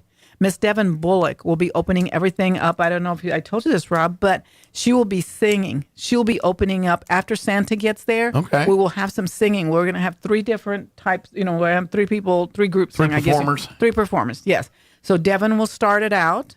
The second group will be the Roswell High School Chorus. And I understand that they're fantastic. Sounds like here is your setting chance. the tone. Yeah, just come out there and listen to them sing. Then after that, we have the Mountain View. Middle school. Okay, perfect. Chorus will also be singing, so don't miss that. So that's our Friday. It's always fun when the kids get together and sing. They do way better job than adults do. I think, get you in that mood. Get you in that mood for Christmas. Yeah, I guess it'll be perfect. You can maybe find you a cup of coffee or cocoa. Yeah, we're going to work on that right now. Yeah. We're working on that. Get you a good spot and enjoy all of the entertainment here. So working on hot chocolate and coffee maybe for tonight. Good deal. Very good. Yeah, I guess I'm pretty sure it'll be very popular. So even the weather being nice tonight, I still think it'll be cocoa weather. I think it'll be a great night. Anytime is cocoa weather. That's true. Absolutely. And then we're moving on to Saturday. Saturday is a really fun day. This is the first time that we have done a Christmas market in conjunction with our Christmas events. Okay. So it's all brand new. So if you get out there and you're going, doesn't seem as big as it could be. Hey, I think it's going to be great anyway. This is the first annual, we'll call it. Yeah. First. I was told I couldn't call it annual till the second, but you're right. The first of many. The first of many. Yes. First of many to come. Yes. So at 12 noon on Saturday, our vendor booths will be opening up. So we have not only crafts, woodworking, jewelry, toys, T-shirts. We have all kinds of stuff that is going to be out there. But we're also going to have food trucks. We'll have Taco Pita. We're going to have Eli's Bistro is going to be out there. So you could double fist tacos in one hand, sandwiches in the other, and just go to town. I mean, we have, I can't remember what the name of the others are. I'm sorry, I apologize. But we are going to have Little Donuts. Okay. The Little Donut place, my favorite place, coffee and hot chocolate. And that's the Casa Stellar. Oh, yeah. They got that great food truck with Stellar. Yeah, the little Stellar truck. And all those proceeds and things help Casa in their program. So it's kind of like helping a nonprofit when you help them buy donuts and coffee and stuff. So it's really good. They'll be there helping out. And so throughout that day, Rob, you want to tell them about some of that entertainment? We're going to have some entertainment kicking off. At 12 noon, we'll have the Roswell Angels will perform for us. The Charlie's Angels, the dance team. Yes. And then we'll have award-winning multinational champions. Oh, yeah. They're a big very deal, excited. Folks. Yes. Yeah, they kick everybody's butt in the country when it comes to dancing. They're tops. We've been told they're going to have their glitz costumes on, so they'll be glaring us out there. Nice. Very cool. I didn't hear that one. Yeah. I'm excited. They went level 2 with the bling. Yeah. Blinged out. Blinged up. Up and out. Well, yeah, but he's going to have some singers. He's going to have dancers. We're also going to have a DJ out there. Okay. That's going to be putting out really great music, Christmas music to get you in the spirit of everything going on. A full-on party. A full-on party from, now mind you, it's from 12 to 6, okay? Noon to 6 tomorrow. Noon to 6, because right at 6 o'clock sharp, we start our movie. Well, and we can't forget Santa's going to be there, too. Oh, that's right. I did forget. From 2 to what? 2 to 5. Right. So once again, the Angels will do another performance to help bring in the jolly old Saint Nick. His lead-in music. Yeah. Charlie's Angels. Can you imagine getting let in by music? Yeah. We do have some great diversity in this today or tomorrow. We'll have Blasita will be out singing in Spanish. So we'll have some Spanish Christmas music as well. Beautiful stuff. Pull in some culture there. Yeah, I love it. Yeah. Yep. It's so beautiful. Even though you don't understand the language, it's just beautiful. So beautiful to listen to. She's got a beautiful voice. It's how opera got popular because no one, unless you're Italian, who understands any of that, But it's beautiful. It's kind of the same thing. So. Yep. So it's at 6 o'clock starts a free movie, the Polar Express movie. It'll be on a huge screen on the north side of the courthouse lawn. Great. Soul's got some fantastic sound system out there, so it's going to be great. We're going to kind of like going and watching at the movie theater, just like that. All I'm saying, guys, make sure you dress in layers. I know you're going to want to have a good time, but make sure you're dress up your kids. And hopefully weather will cooperate. I know it's supposed to get a little squirrely on Saturday. A little bit, but hey, we're going to knock on wood. Bring for a blanket just in case. Yeah, bring a blanket, chairs, lawn however chairs. you want to enjoy the movie. Yeah, absolutely. And, it's a lot of fun if you've never gone to any events where you can enjoy a movie like on the lawn somewhere. It doesn't matter when, and they're always fun. It's a great family because you can kind of get them and do like a little picnic, maybe buy some food for the venture, just kick back as a family, wrap up in blankets, and curl up and watch the movie. Right, and grab you some food. But hey, something happening both on Friday and Saturday. We're having the Downtown Shop and Treat program, or I guess you'd call it project. So what I like shopping. I like treats. So this sounds like it's a good direction. A lot of our shops are offering some not only great prices in their stores and specials. They're going to give you something cool to eat. So, like for instance, the Farmhouse is going to have hot cocoa and cookies and 20% off your purchase. CS Designs is also going to have hot chocolate, but they're going to have free engraving with tumbler purchase and 50% off of non-seasonal items. Nice. She's a Dandy's going to have cookies and milk. Ooh. Yeah, Ooh. on Saturday. Official food of Santa. But only on sure you'll Saturday. be there. Only Yeah. on Saturday from 10 to 3. Now, imagine that has all kinds of things going. Actually, she has a whole list of things going on all of this month. By the way, All the way up that's why Roswell's so popular with Santa kids, because of the milk. We get all the cheese and milk, and we're a dairy area. So Hey, maybe that's why he's here a little early. That's why he makes his trip here. So Yeah. He might be out of Laprina. He might be out there getting dipping in, yeah. Well, he's tired of Dipping in. cookies. He's Yeah. jamming out to cheese. Just saying. Well, and that's what this event is really all about, though, is to help the merchants downtown. Absolutely. Shop local. Come see, and small this is- business. I mean, this is what the event is. Yes, it's a parade. Sure. It's festivities, but it's really to drive the business downtown. And this is something that locals really need to. I know it's convenient. You like to go to the online or big box stores, and I get that. But what we're trying to show you and tell you, all of what you're looking for is really down here on Main Street. That's right. We have your mom and pop businesses that are unique to their particular craft, so they're going to be experts. It's not like going to a box store and like, hey, what's the information about this pot? I don't know. It holds stuff. You know what I mean? You know, and some of them are homemade or made, you know what I'm saying, by artists, local artists. Exactly. You go to one of our local merchants, like, oh, that's made with this. It's designed to do this. By the way, if you don't like this, I've got this version here. And so they like spend more time. And so the products you're looking for, you'll probably find. But the attention to detail is what the difference between local and the other part is all of your money. More of your dollar is going to go back to this community. Stays here. If you're shopping online, none of that goes back. No, it does not. Even at the big box stores, a smaller percentage. Some does come back, but not nearly the percentage of when you're going to our Main Street merchants and our local mom and pop business. Right. So just to go on a little bit more about what a few people are doing, Hangar 209, they do have beef jerky there. It's locally made. It's fantastic, but they're going to be giving anyone that walks in a free cup of Dead Man's Reach coffee. All right. I've never had it, but it sounds pretty delicious. It sounds like something that coffee drinkers would like. They It's would like to something have. gives me a little, because they're always looking for that punch, that Pep in juice. the step. And I think that one might sound like it meets the need there. That's right. Roswell Mercantile is going to have hot cider, and they're going to do 25% off all that rustic furniture. Moon Man is giving stickers to anyone that walks in the door, but he's also giving discounts for locals. You show them your driver's license, and they will give you an additional, let me see, what did he say? 15% discount. Oh, nice. So, and He Caves is also going to do some candy. A lot of great gifts in those places. Oh my gosh, by the that way. was a very interesting place. Business Notions also doing cookies. Casabella's doing popcorn.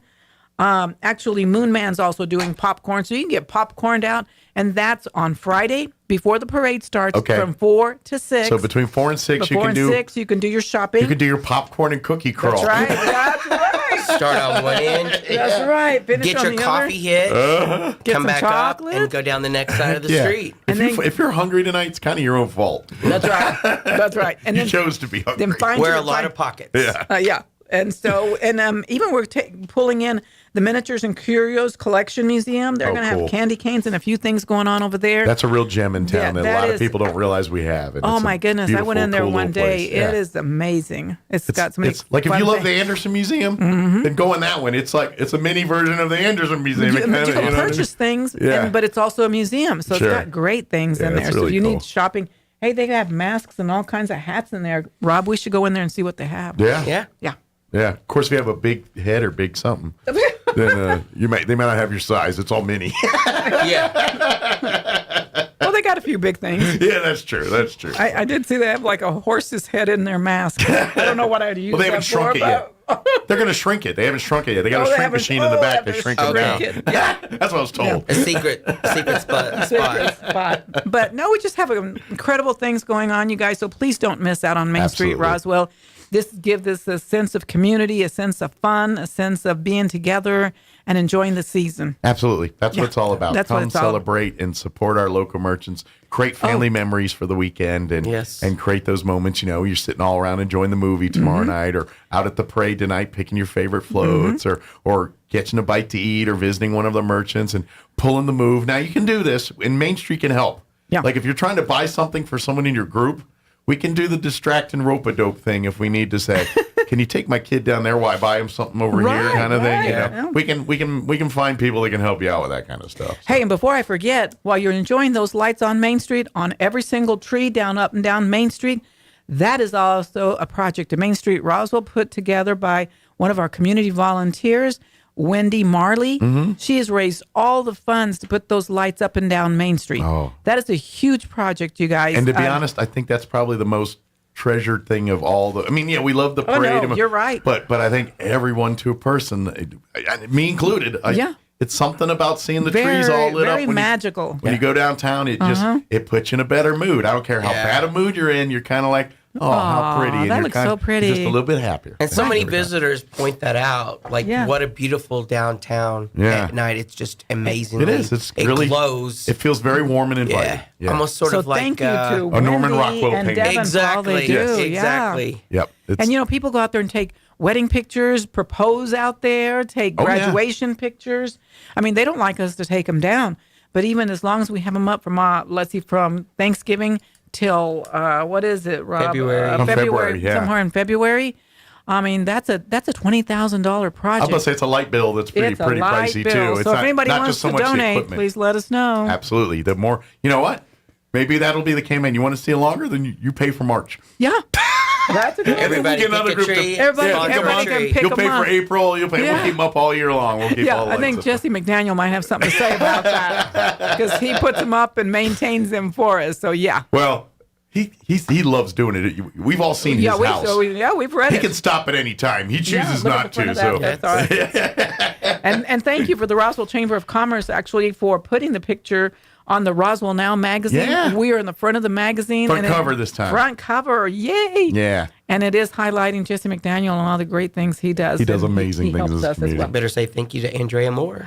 Andrea Moore, thank you so Chamber much. director. Yeah. Yes, ma'am. She's great. Yep. I spend time talking to her all the time saying, hey, what about this? What about that? She's busy great. getting ready for a football game today, but yeah, it's like everything else. Everything's going on. It's a busy time High in town speed here. today. So hopefully you kind of, if you play your cards right, you can do a little bit of everything. Come That's downtown here, do maybe your tailgating, Yeah. and then make sure it's 6:00 there for the football if you want to make sure you catch that. And maybe after the game, come on down and see if you can pick up a biscuit or cookie or two and sing a carol or two or something. Exactly. You know, come on down. Come and on be a part down of and be a it. part So of us. It should be a fun. And then tomorrow, get ready to make plans. Hopefully the weather doesn't make it too tricky, but should be a lot of fun. Come out, plan the day for shopping Hey, and eating the and show shows. will go on unless and all it's like kinds- snowing buckets or something. Although that wouldn't be kind of, that would Kinda add to the cool. ambiance, a little Yeah. snow. Yeah, it'd be kind of cool. I will never forget. This was about 8-10 years ago. Artesia always does they do like a light up Artesia usually around this time, and something very similar to kind of like this here. Mm-hmm. And about 10 years ago, and usually during that they'd stick us on a street corner that night and just kind of hang out and broadcast downtown and just kind of talk about what's going on. And that one year it snowed, and it was snowing that night, and it was not one of those like, oh my gosh, it's snowing, we're all going to die snows. It was This is just that soft, one where it's quiet. leaving and dusting, and then by the time the night's over, there's probably an inch of snow there, and it just made it look. I mean, I was like, man, it looks like straight out of a movie right now. With the and then to boot, they had some carolers sitting on a corner with the snow going down. I'm just watching it from a distance, and they're singing like "Hark the Herald," and it looked so. It was straight out of Norman Rockwell. It was just beautiful. That sounds wonderful. So that snow adds just a little. We can't bit. recreate that. That just it just that mad. So I don't think that's going to happen tomorrow. But No, I wouldn't be I hope disappointed not, if it did. Who knows? Who knows? Who knows? We're in Roswell. We're Absolutely. in Roswell, and If you don't like Santa's the weather, here. just So change it. Yeah, so it's going to be fun. Oh, by the way, on Saturday it's going to be Mr. and Mrs. Santa Claus. Okay. So they're going to both be there. So the Clauses are in the town. Clauses He are brought in her town. in. And he brought her in, and there will be free pictures from 2 to 5. Okay. So bring your kids. Yeah. Get pictures with Santa. Absolutely. Get your pictures, come And they'll get meet. candy canes, right? Candy canes will be given out to every kid that gets to see Santa. Excellent. So that'll be like your calling card. Did you see Santa? I got it. Got it. I got the That's your proof. ticket to Christmas. But yeah, it's going to be a fun weekend. Come out tonight, start celebrating, enjoying Yes. all the great stuff. Come out and enjoy the parade. They're going to close down Main Street beginning at 5 p.m. is what I'm understanding. Between Yes, they will be. Of course, they'll be closing College.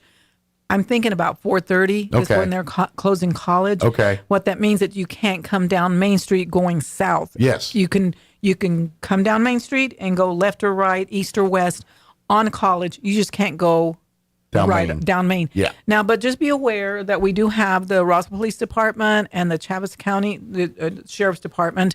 They're all doing an awesome job planning on helping us. Redirecting traffic. So and all that. their goal is to open everything back up as soon as they can. So as soon as the parade is done, as soon as Santa passes, they'll start opening things up as soon as possible. We do have our parade directors that are part of Main Street Board. They will make sure and help and make They sure kind of things, marshal things along. yeah, and just all. move things along. You know, our goal is to just leave it a closed just as long as we need to and open it back up so people can get around. Yeah. So come on down. But if you're, got to go down Main Street, be forewarned. You're going to be rerouted here about beginning 4:35. You will. Till about 6:30 or so. Yeah, whenever, about 6:30. Whenever the parade, Around- everything kind of wraps around up that there. time. So, Yeah, we want to but- go. We want to go slow, but not too slow. We want to go fast, but not too fast. You know how that works. But that way you get a chance to see your favorite floats. Yeah, and get a chance wave to it see 'em and in take pictures action. of your Yeah. family. I mean, parents want to see their kids. We're going to have cheerleaders out there. Yeah, motorcycles, We're going to have motorcycles Jeeps. and Jeeps and And the city's big trucks. Is the city turning off all the downtown lights? during Actually, that, or- that's what I understand Okay, because I good. received a call from the city and they're going to do that. And That's usually kind of a tradition as part of the light Yeah, parade and and- everything to turn those lights off so the other lights can shine. Yeah. LNF has got a really great treat for everyone. I'm excited to see it. They have one of their semis completely lit in lights. Oh, cool. We have About fire a trucks too. Don't forget 60-inch wreath. Yeah. Oh, nice. So they're going to really be sparkling, blinging it downtown. Well, good. I- Well, L&F, you think of that. That's Budweiser. You think Clydesdales, which is a very Christmas tradition. Right. So, Yeah. So I'm Wouldn't it be thinking they're cool going if to we keep get the something. That was a thought from Well- Mr. Medina. He's like, I would love to have the Clydesdales Maybe come out in once. future light parades. Maybe we a can- couple of them or 2 or 3 or 4 of them or something like that. That'd I'll be take really just one. They're beautiful animals. Oh, they They are. They're They are. beautiful. And we're going to have Crumlin out there with their fire truck. We have a couple of other fire That's a trucks. tradition, too, the That's a Crumlin fire tradition. truck. Downtown station is going to have a couple of fire trucks in for us as well. We're going to have some bikes. We're going to have some walkers. I mean, Pioneer Bank's going to be out There'll there. be with candy given out. Good during the deal. parade. Yeah. Some of the walkers will be giving out candy. Yeah, of course, just like rules apply in all parades. Yeah, when you we can't- pass you out can't- candy, walk to the Walk the to the walkers. pavement. Don't throw it from your floor. Do not throw it. We just don't want any safety issues. So No, that's especially to in the keep dark. It safe. Yeah. Stay- Light parade especially. You're right. Mhm. It's a I lot think- easier to lose sight under corners and crevices. Right. And I think we have maybe 40 to 60 walkers. I don't even know. We were trying to count them last night. So I don't know yet. So we will have walkers, people dressed up, in Christmas and lights and fun things. So It's going to be a fun night. It's and going to be a great night. It's not too late, you guys. If you want to be part of the parade, Reach out today. reach out on our Facebook, Main Street Roswell. They'll be off the air here in just a minute. Start dialing the phone right after that. Then That's they'll be right. happy to. Yes. Rob's phone. Rob's phone. Yeah, call Rob. Rob's Call I'll take Rob. it. I'll take that call. She's like, call me. Call Main Street. Someone will pick up Yeah, the phone. They'll make rock, paper, scissors. I'm just kidding. There's the naughtiness coming Oh, out right there it there. is. About time to flip that hat. Yeah. I do it before Santa gets here, okay? There you go. But and then again, Main Street Roswell's website. If you go to mainstreetroswell.org, you can find information there as well. You can download forms. You Yes. can find out what's happening. Oh, we're also going to have a window decorating for all the Main Street merchants. So you might, if you find one that you think is really great. Oh, I didn't see that. He put up early. Didn't notice it. It's kind of like Thing from got from all kinds Adam's of Family. contraptions. Yeah, we're full of toys. We're adult-sized children around here. But if you go to a merchant downtown and you go, wow, I love that window. It's my favorite. Get on our Facebook page and vote for them. Show them because we're some having love. not only parade float contest, but also window decorating contest. And I know from past experience that competition does get a little competitive. Have you walked the streets? I've had a light peruse. I haven't had a full peruse. I've had There's some really Yeah. good ones. I think Charlie Brown's somewhere downtown. Yeah. I Right. saw his poured a little Christmas tree. Yeah, I've seen a couple around these blocks here that Yeah. walk up and down, but I've I haven't gone a little farther on the other side of the street to I've really seen check a out. Chevy Chase. What is that Christmas? Christmas vacation. Griswolds. Yeah, the Griswold Christmas. They're right over there at She's a Dandy. Uh-huh. But our theme this year, you guys, if you're wondering, thinking, what in the world? Our theme is Christmas at the movies. Yeah. So what is your favorite Christmas? What did Moon Man say he was going to do, Josh? That was Griswold's. Oh, that was the Griswold. Christmas vacation. Okay, so Imagine there's a few elf movies in there. right. There's still some Grinch out there. I did see. Can't go wrong with Grinches. Can't go. Oh, by the way, the Grinch is going to be in the parade too. Grinch will be Grinching around. Grinching around. Not near Santa probably, because they probably don't. They Maybe probably don't. with that glaring smile. I can imagine it's hard to keep those two in the same room together very long. Yeah, well, we'll put something warm and fuzzy between them, like cheerleaders or something. Or hot chocolate. Well, it's not Santa's problem. Santa's nice, but then the Grinch does Grinch stuff. Yeah, but he gets better. Yeah, he takes off the Santa and he leaves. So we don't want that to happen. No, don't want that to happen.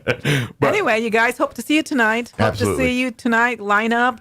If you want to line up closer to Main Street, that way you can Get you a good spot. Get you a good spot, cross the street, and join us to see the lighting of our tree. It's going to be fantastic, and see Santa. What time does the official lighting take place? The official lighting takes place when Santa arrives, and we're thinking around 6:30. So roughly around 6:40. 6:30. So. Around 6:30. But if you come early, it's fine because you're going to be watching all the rest of the floats that are coming by. But if you're like, I need to be for the light, then make sure you're somewhere, like it gets you a spot near the courthouse lawn area during the parade. That way you don't have to travel very far to get to that spot. Right, and you don't want to miss the music either. You do not want to miss the choirs. They're going to be awesome. Well, I'm guessing, similar to like the fair parades and others, if a float or entry has a performance or something of any kind, it'll be done probably right there in front of the courthouse lawn, right? Right. Well, Yes. they'll probably do it again there. Yes, because Gotcha. they're gonna go through and pass on down to 3rd Street. Okay. Remember? So the only Oh, one that's right, they turn Yeah, off, the only yeah. one that's really going to stop for any amount of time is going to be Santa Claus, because he's okay. going to need to get off that beautiful sleigh. Okay. And But you know how sometimes they have like a little dance performance or something, and they'll kind of pause right there for a minute and do their little thing for a minute. Oh yeah, because the Yeah. folkloricos are going to be there too, so Yeah. I'm sure they're going to So, stop there and give a little dance. So I'm guessing, just from past experience on any parades here, around the courthouse lawn is your best area for viewing most of the stuff. Now, if you like to spread out a little bit farther towards College, or that area is going to be your a better, because people tend to want to be downtown for everything. But if you're like, I want a good spot and spread out, and then be by McDonald's. then get be up next farther to, north there. Yeah. Buffalo Wild Wings or that area. Be up there next to Roswell Ford. Yeah. If you need to spread out. And there's parking behind the county courthouse. There's parking there, and there's also parking next to the Pioneer Plaza. Yeah. So there's Either side of great the street. parking wherever you'd like to be, you guys. Absolutely. So come be a part tonight and tomorrow. Main Street's going to be full of fun and festivities and all kinds of Christmas. Get you in the mood. Yeah, so come be a part. If you have any questions, don't hesitate to reach out through Facebook or through the Main Street Roswell website. Any of these places. Probably today, Facebook's probably the best way to get a hold of us. because you guys are going to be out and about. Not We're going to be running around a lot. I won't be sitting in my That office. way, if you shoot a message at Facebook, somebody probably gets a notification right away, and then you can address it. And there's a few people to keep an eye on that. Yeah, so that's probably the next 2 days the best way to get if you have the questions. best bet on that. But like you said, if you still want to get in the parade tonight, Or even to be a vendor. I Yes. mean, I'll even allow a vendor if you have all your permits. If all your ducks in a row. Yeah, if and- you have your ducks in a row, we'll take you and set you up because we have plenty of room on that courthouse lawn. It's gonna be a fun So night. thank you, Chavis County, Absolutely, come for out. allowing us to use the courthouse. Yeah, they've been a great supporter and Yeah, they're fantastic. They've always been a great supporter to Main Street, course, and we appreciate lighting and the that city of up Roswell. green and everything for that's kind of adds to the festivities. That was that kind of that veteran veterans thing also. We're going to do that probably next year, Mike. We may try to work on that this year a little bit, but I know it happens somewhere around November, I think. And so what we're trying to do is encourage people. So if you see people with their lights, with green lights around their windows, they're supporting veterans. Yeah, they're honoring so veterans. they're honoring veterans. So like Frontier Medical, they had theirs already up. And then, like I said, Mark was working with us to do it over at, what's that place called? The Petroleum Building. Oh, yeah. So we're saying, put up your green lights for a little while, just nothing but green. Yeah. But then you can throw in some red in there. Now you can sprinkle in the red with it. And you still support veterans and Christmas and at the same support time. Veterans and Christmas. Come on. We love green here. And We red. do. We love both. Oh, we do, don't we? We do. We're very green and red people. We so are. We love them. So Now you're making me hungry. some people lean a little greener, but it's Chili's chili, right? right. You walk Chili's into a room and you're going to Yeah. get equal representation. Yes. There. So, Time for absolutely. Pasole. It's time for the good stuff. Oh yeah. But this is a good. This is. I ain't gonna lie. If you got Pasole tomorrow, you might be a lot of people's friends. You just sit there with a bowl of Pasole or green chili stew. Either way, you're good to go. Wow, yeah. The last holiday event I went to, there was a food truck out there, and they announced it. The Pasole with tortillas is ready, and you're like, everybody's making a Coming, get it. It's like a mob of people. Yeah. run for the border. Yeah, it's a delightful soup. So thank you guys. I know you got. Thanks for having us. Anytime, I'm sure you got 50 fires to put out, so we'll let you go do that. And thank you. And we'll see you guys here next time. We'll see you probably over the weekend, of course, out and about. But we'll see you here next time officially too. So thank you, Mike. Good deal. Thank you guys. Have an amazing weekend, and we'll see you next time. Yeah, I hope I'll see you before Christmas. But if I don't, Merry Christmas. Yes, likewise. Christmas. Yes, very good. All right, it is 9:56. Don't forget your Man, I should pay some commercials. They get mad when I don't play commercials. So let's do that. Let's play a couple commercials before we get kicked off the radio. We'll be back. Don't go away. You're listening to Mornings with Mike Winters. With the Wall Street Business Report, I'm Rich Thomason. A surprisingly strong November jobs report is raising fears on Wall Street of more big interest rate hikes by the Fed, aimed at slowing the economy to cool red-hot inflation. The Labor Department says the economy added 263,000 jobs, while the unemployment rate stayed at 3.7%. November's job growth dipped only slightly from October's 284,000 gain. Last month's hiring, though down from the explosive pace at the start of 2022, amounted to a substantial increase. Correspondent Jeremy House. The European Union is moving toward imposing a $60 per barrel cap on the price of oil exported from Russia. The goal is to deprive Vladimir Putin of the revenue used to fund the ongoing war in Ukraine. Stocks sharply lower on Wall Street in mid-morning trade. For the Wall Street Business Report, I'm Rich Thomason. This is the owner of Trustmark Roofing, and nothing makes us happier than telling our customers no. As in, no pricing games. We give you a guaranteed price, and then we stand by it. No surprises, no gotchas. No obscurity. We don't just tell you what's wrong with your roof. We record our inspections and show you. No lemons. We install premium roofing materials from top brands like Owens Corning. No shortcuts. We're in the 2% of roofers with the Owens Corning Preferred Contractor Certificate for our local area. This means we offer precision installation and the longest warranties. Want a beautiful new roof that's built to last? Choose Trustmark Roofing, the roofer that loves to tell our customers no. For an estimate, call us at 575-755-ROOF or find us online at trustmarkroofpros.com. Trustmark Roofing, we put people first. Greetings, Roswell. We're the student council members at Berendo Elementary. Starting December 5th and running through the 15th. Our school will be holding a canned food drive. Our goal is to raise over 2,000 food items that will be donated to the Harvest Food Ministry. Please donate if you can. Let's make this a bright Christmas! Please help out by donating canned food items to Berendo Elementary School, December 5th through the 15th. Thank you! Not since 1981 has Roswell witnessed a junior college bowl game. That all changes Friday, December 2nd with the return of the H.F. Sinclair Wool Bowl, featuring the 2021 NJCAA National Champion New Mexico Military Institute Broncos versus the Lackawanna College Falcons from Scranton, Pennsylvania. Tickets are only $5 and are available right now at woolbowl.net. Jump online and purchase your tickets today. woolbowl.net. The H.F. Sinclair Wool Bowl, NMMI versus Lackawanna College, Friday, December 2nd. Don't miss it. Here's a Mornings with Mike Winters fun fact. Bamboo plants can grow up to 36 inches in a day. So if you're told you're growing like a weed, you can say, "No, I'm growing like a bamboo." Here's Mike Winters. And good morning. It's going to do it for us. Have a great day. Breaking news this hour from townhall.com. I'm John Scott. A positive jobs report from the government, but first, President Biden has signed legislation to avert a freight rail strike. A rail strike that he said could have plunged the U.S. into recession. Our nation's rail system is literally the backbone of our supply chain, as you all well know, and so much of what we rely on is delivered on our rail. Mr. Biden signed the measure passed Thursday by the Senate and Wednesday by the House that binds rail companies and workers to a proposed settlement that was reached between the rail companies and union leaders back in September. Members in 4 of the 12 unions involved rejected the proposed contract, creating the risk of a strike beginning December 9th that the government has likely staved off with the bill signing. Bankrate.com senior economic analyst Mark Harmerick says the November jobs report was a good one. This is a better than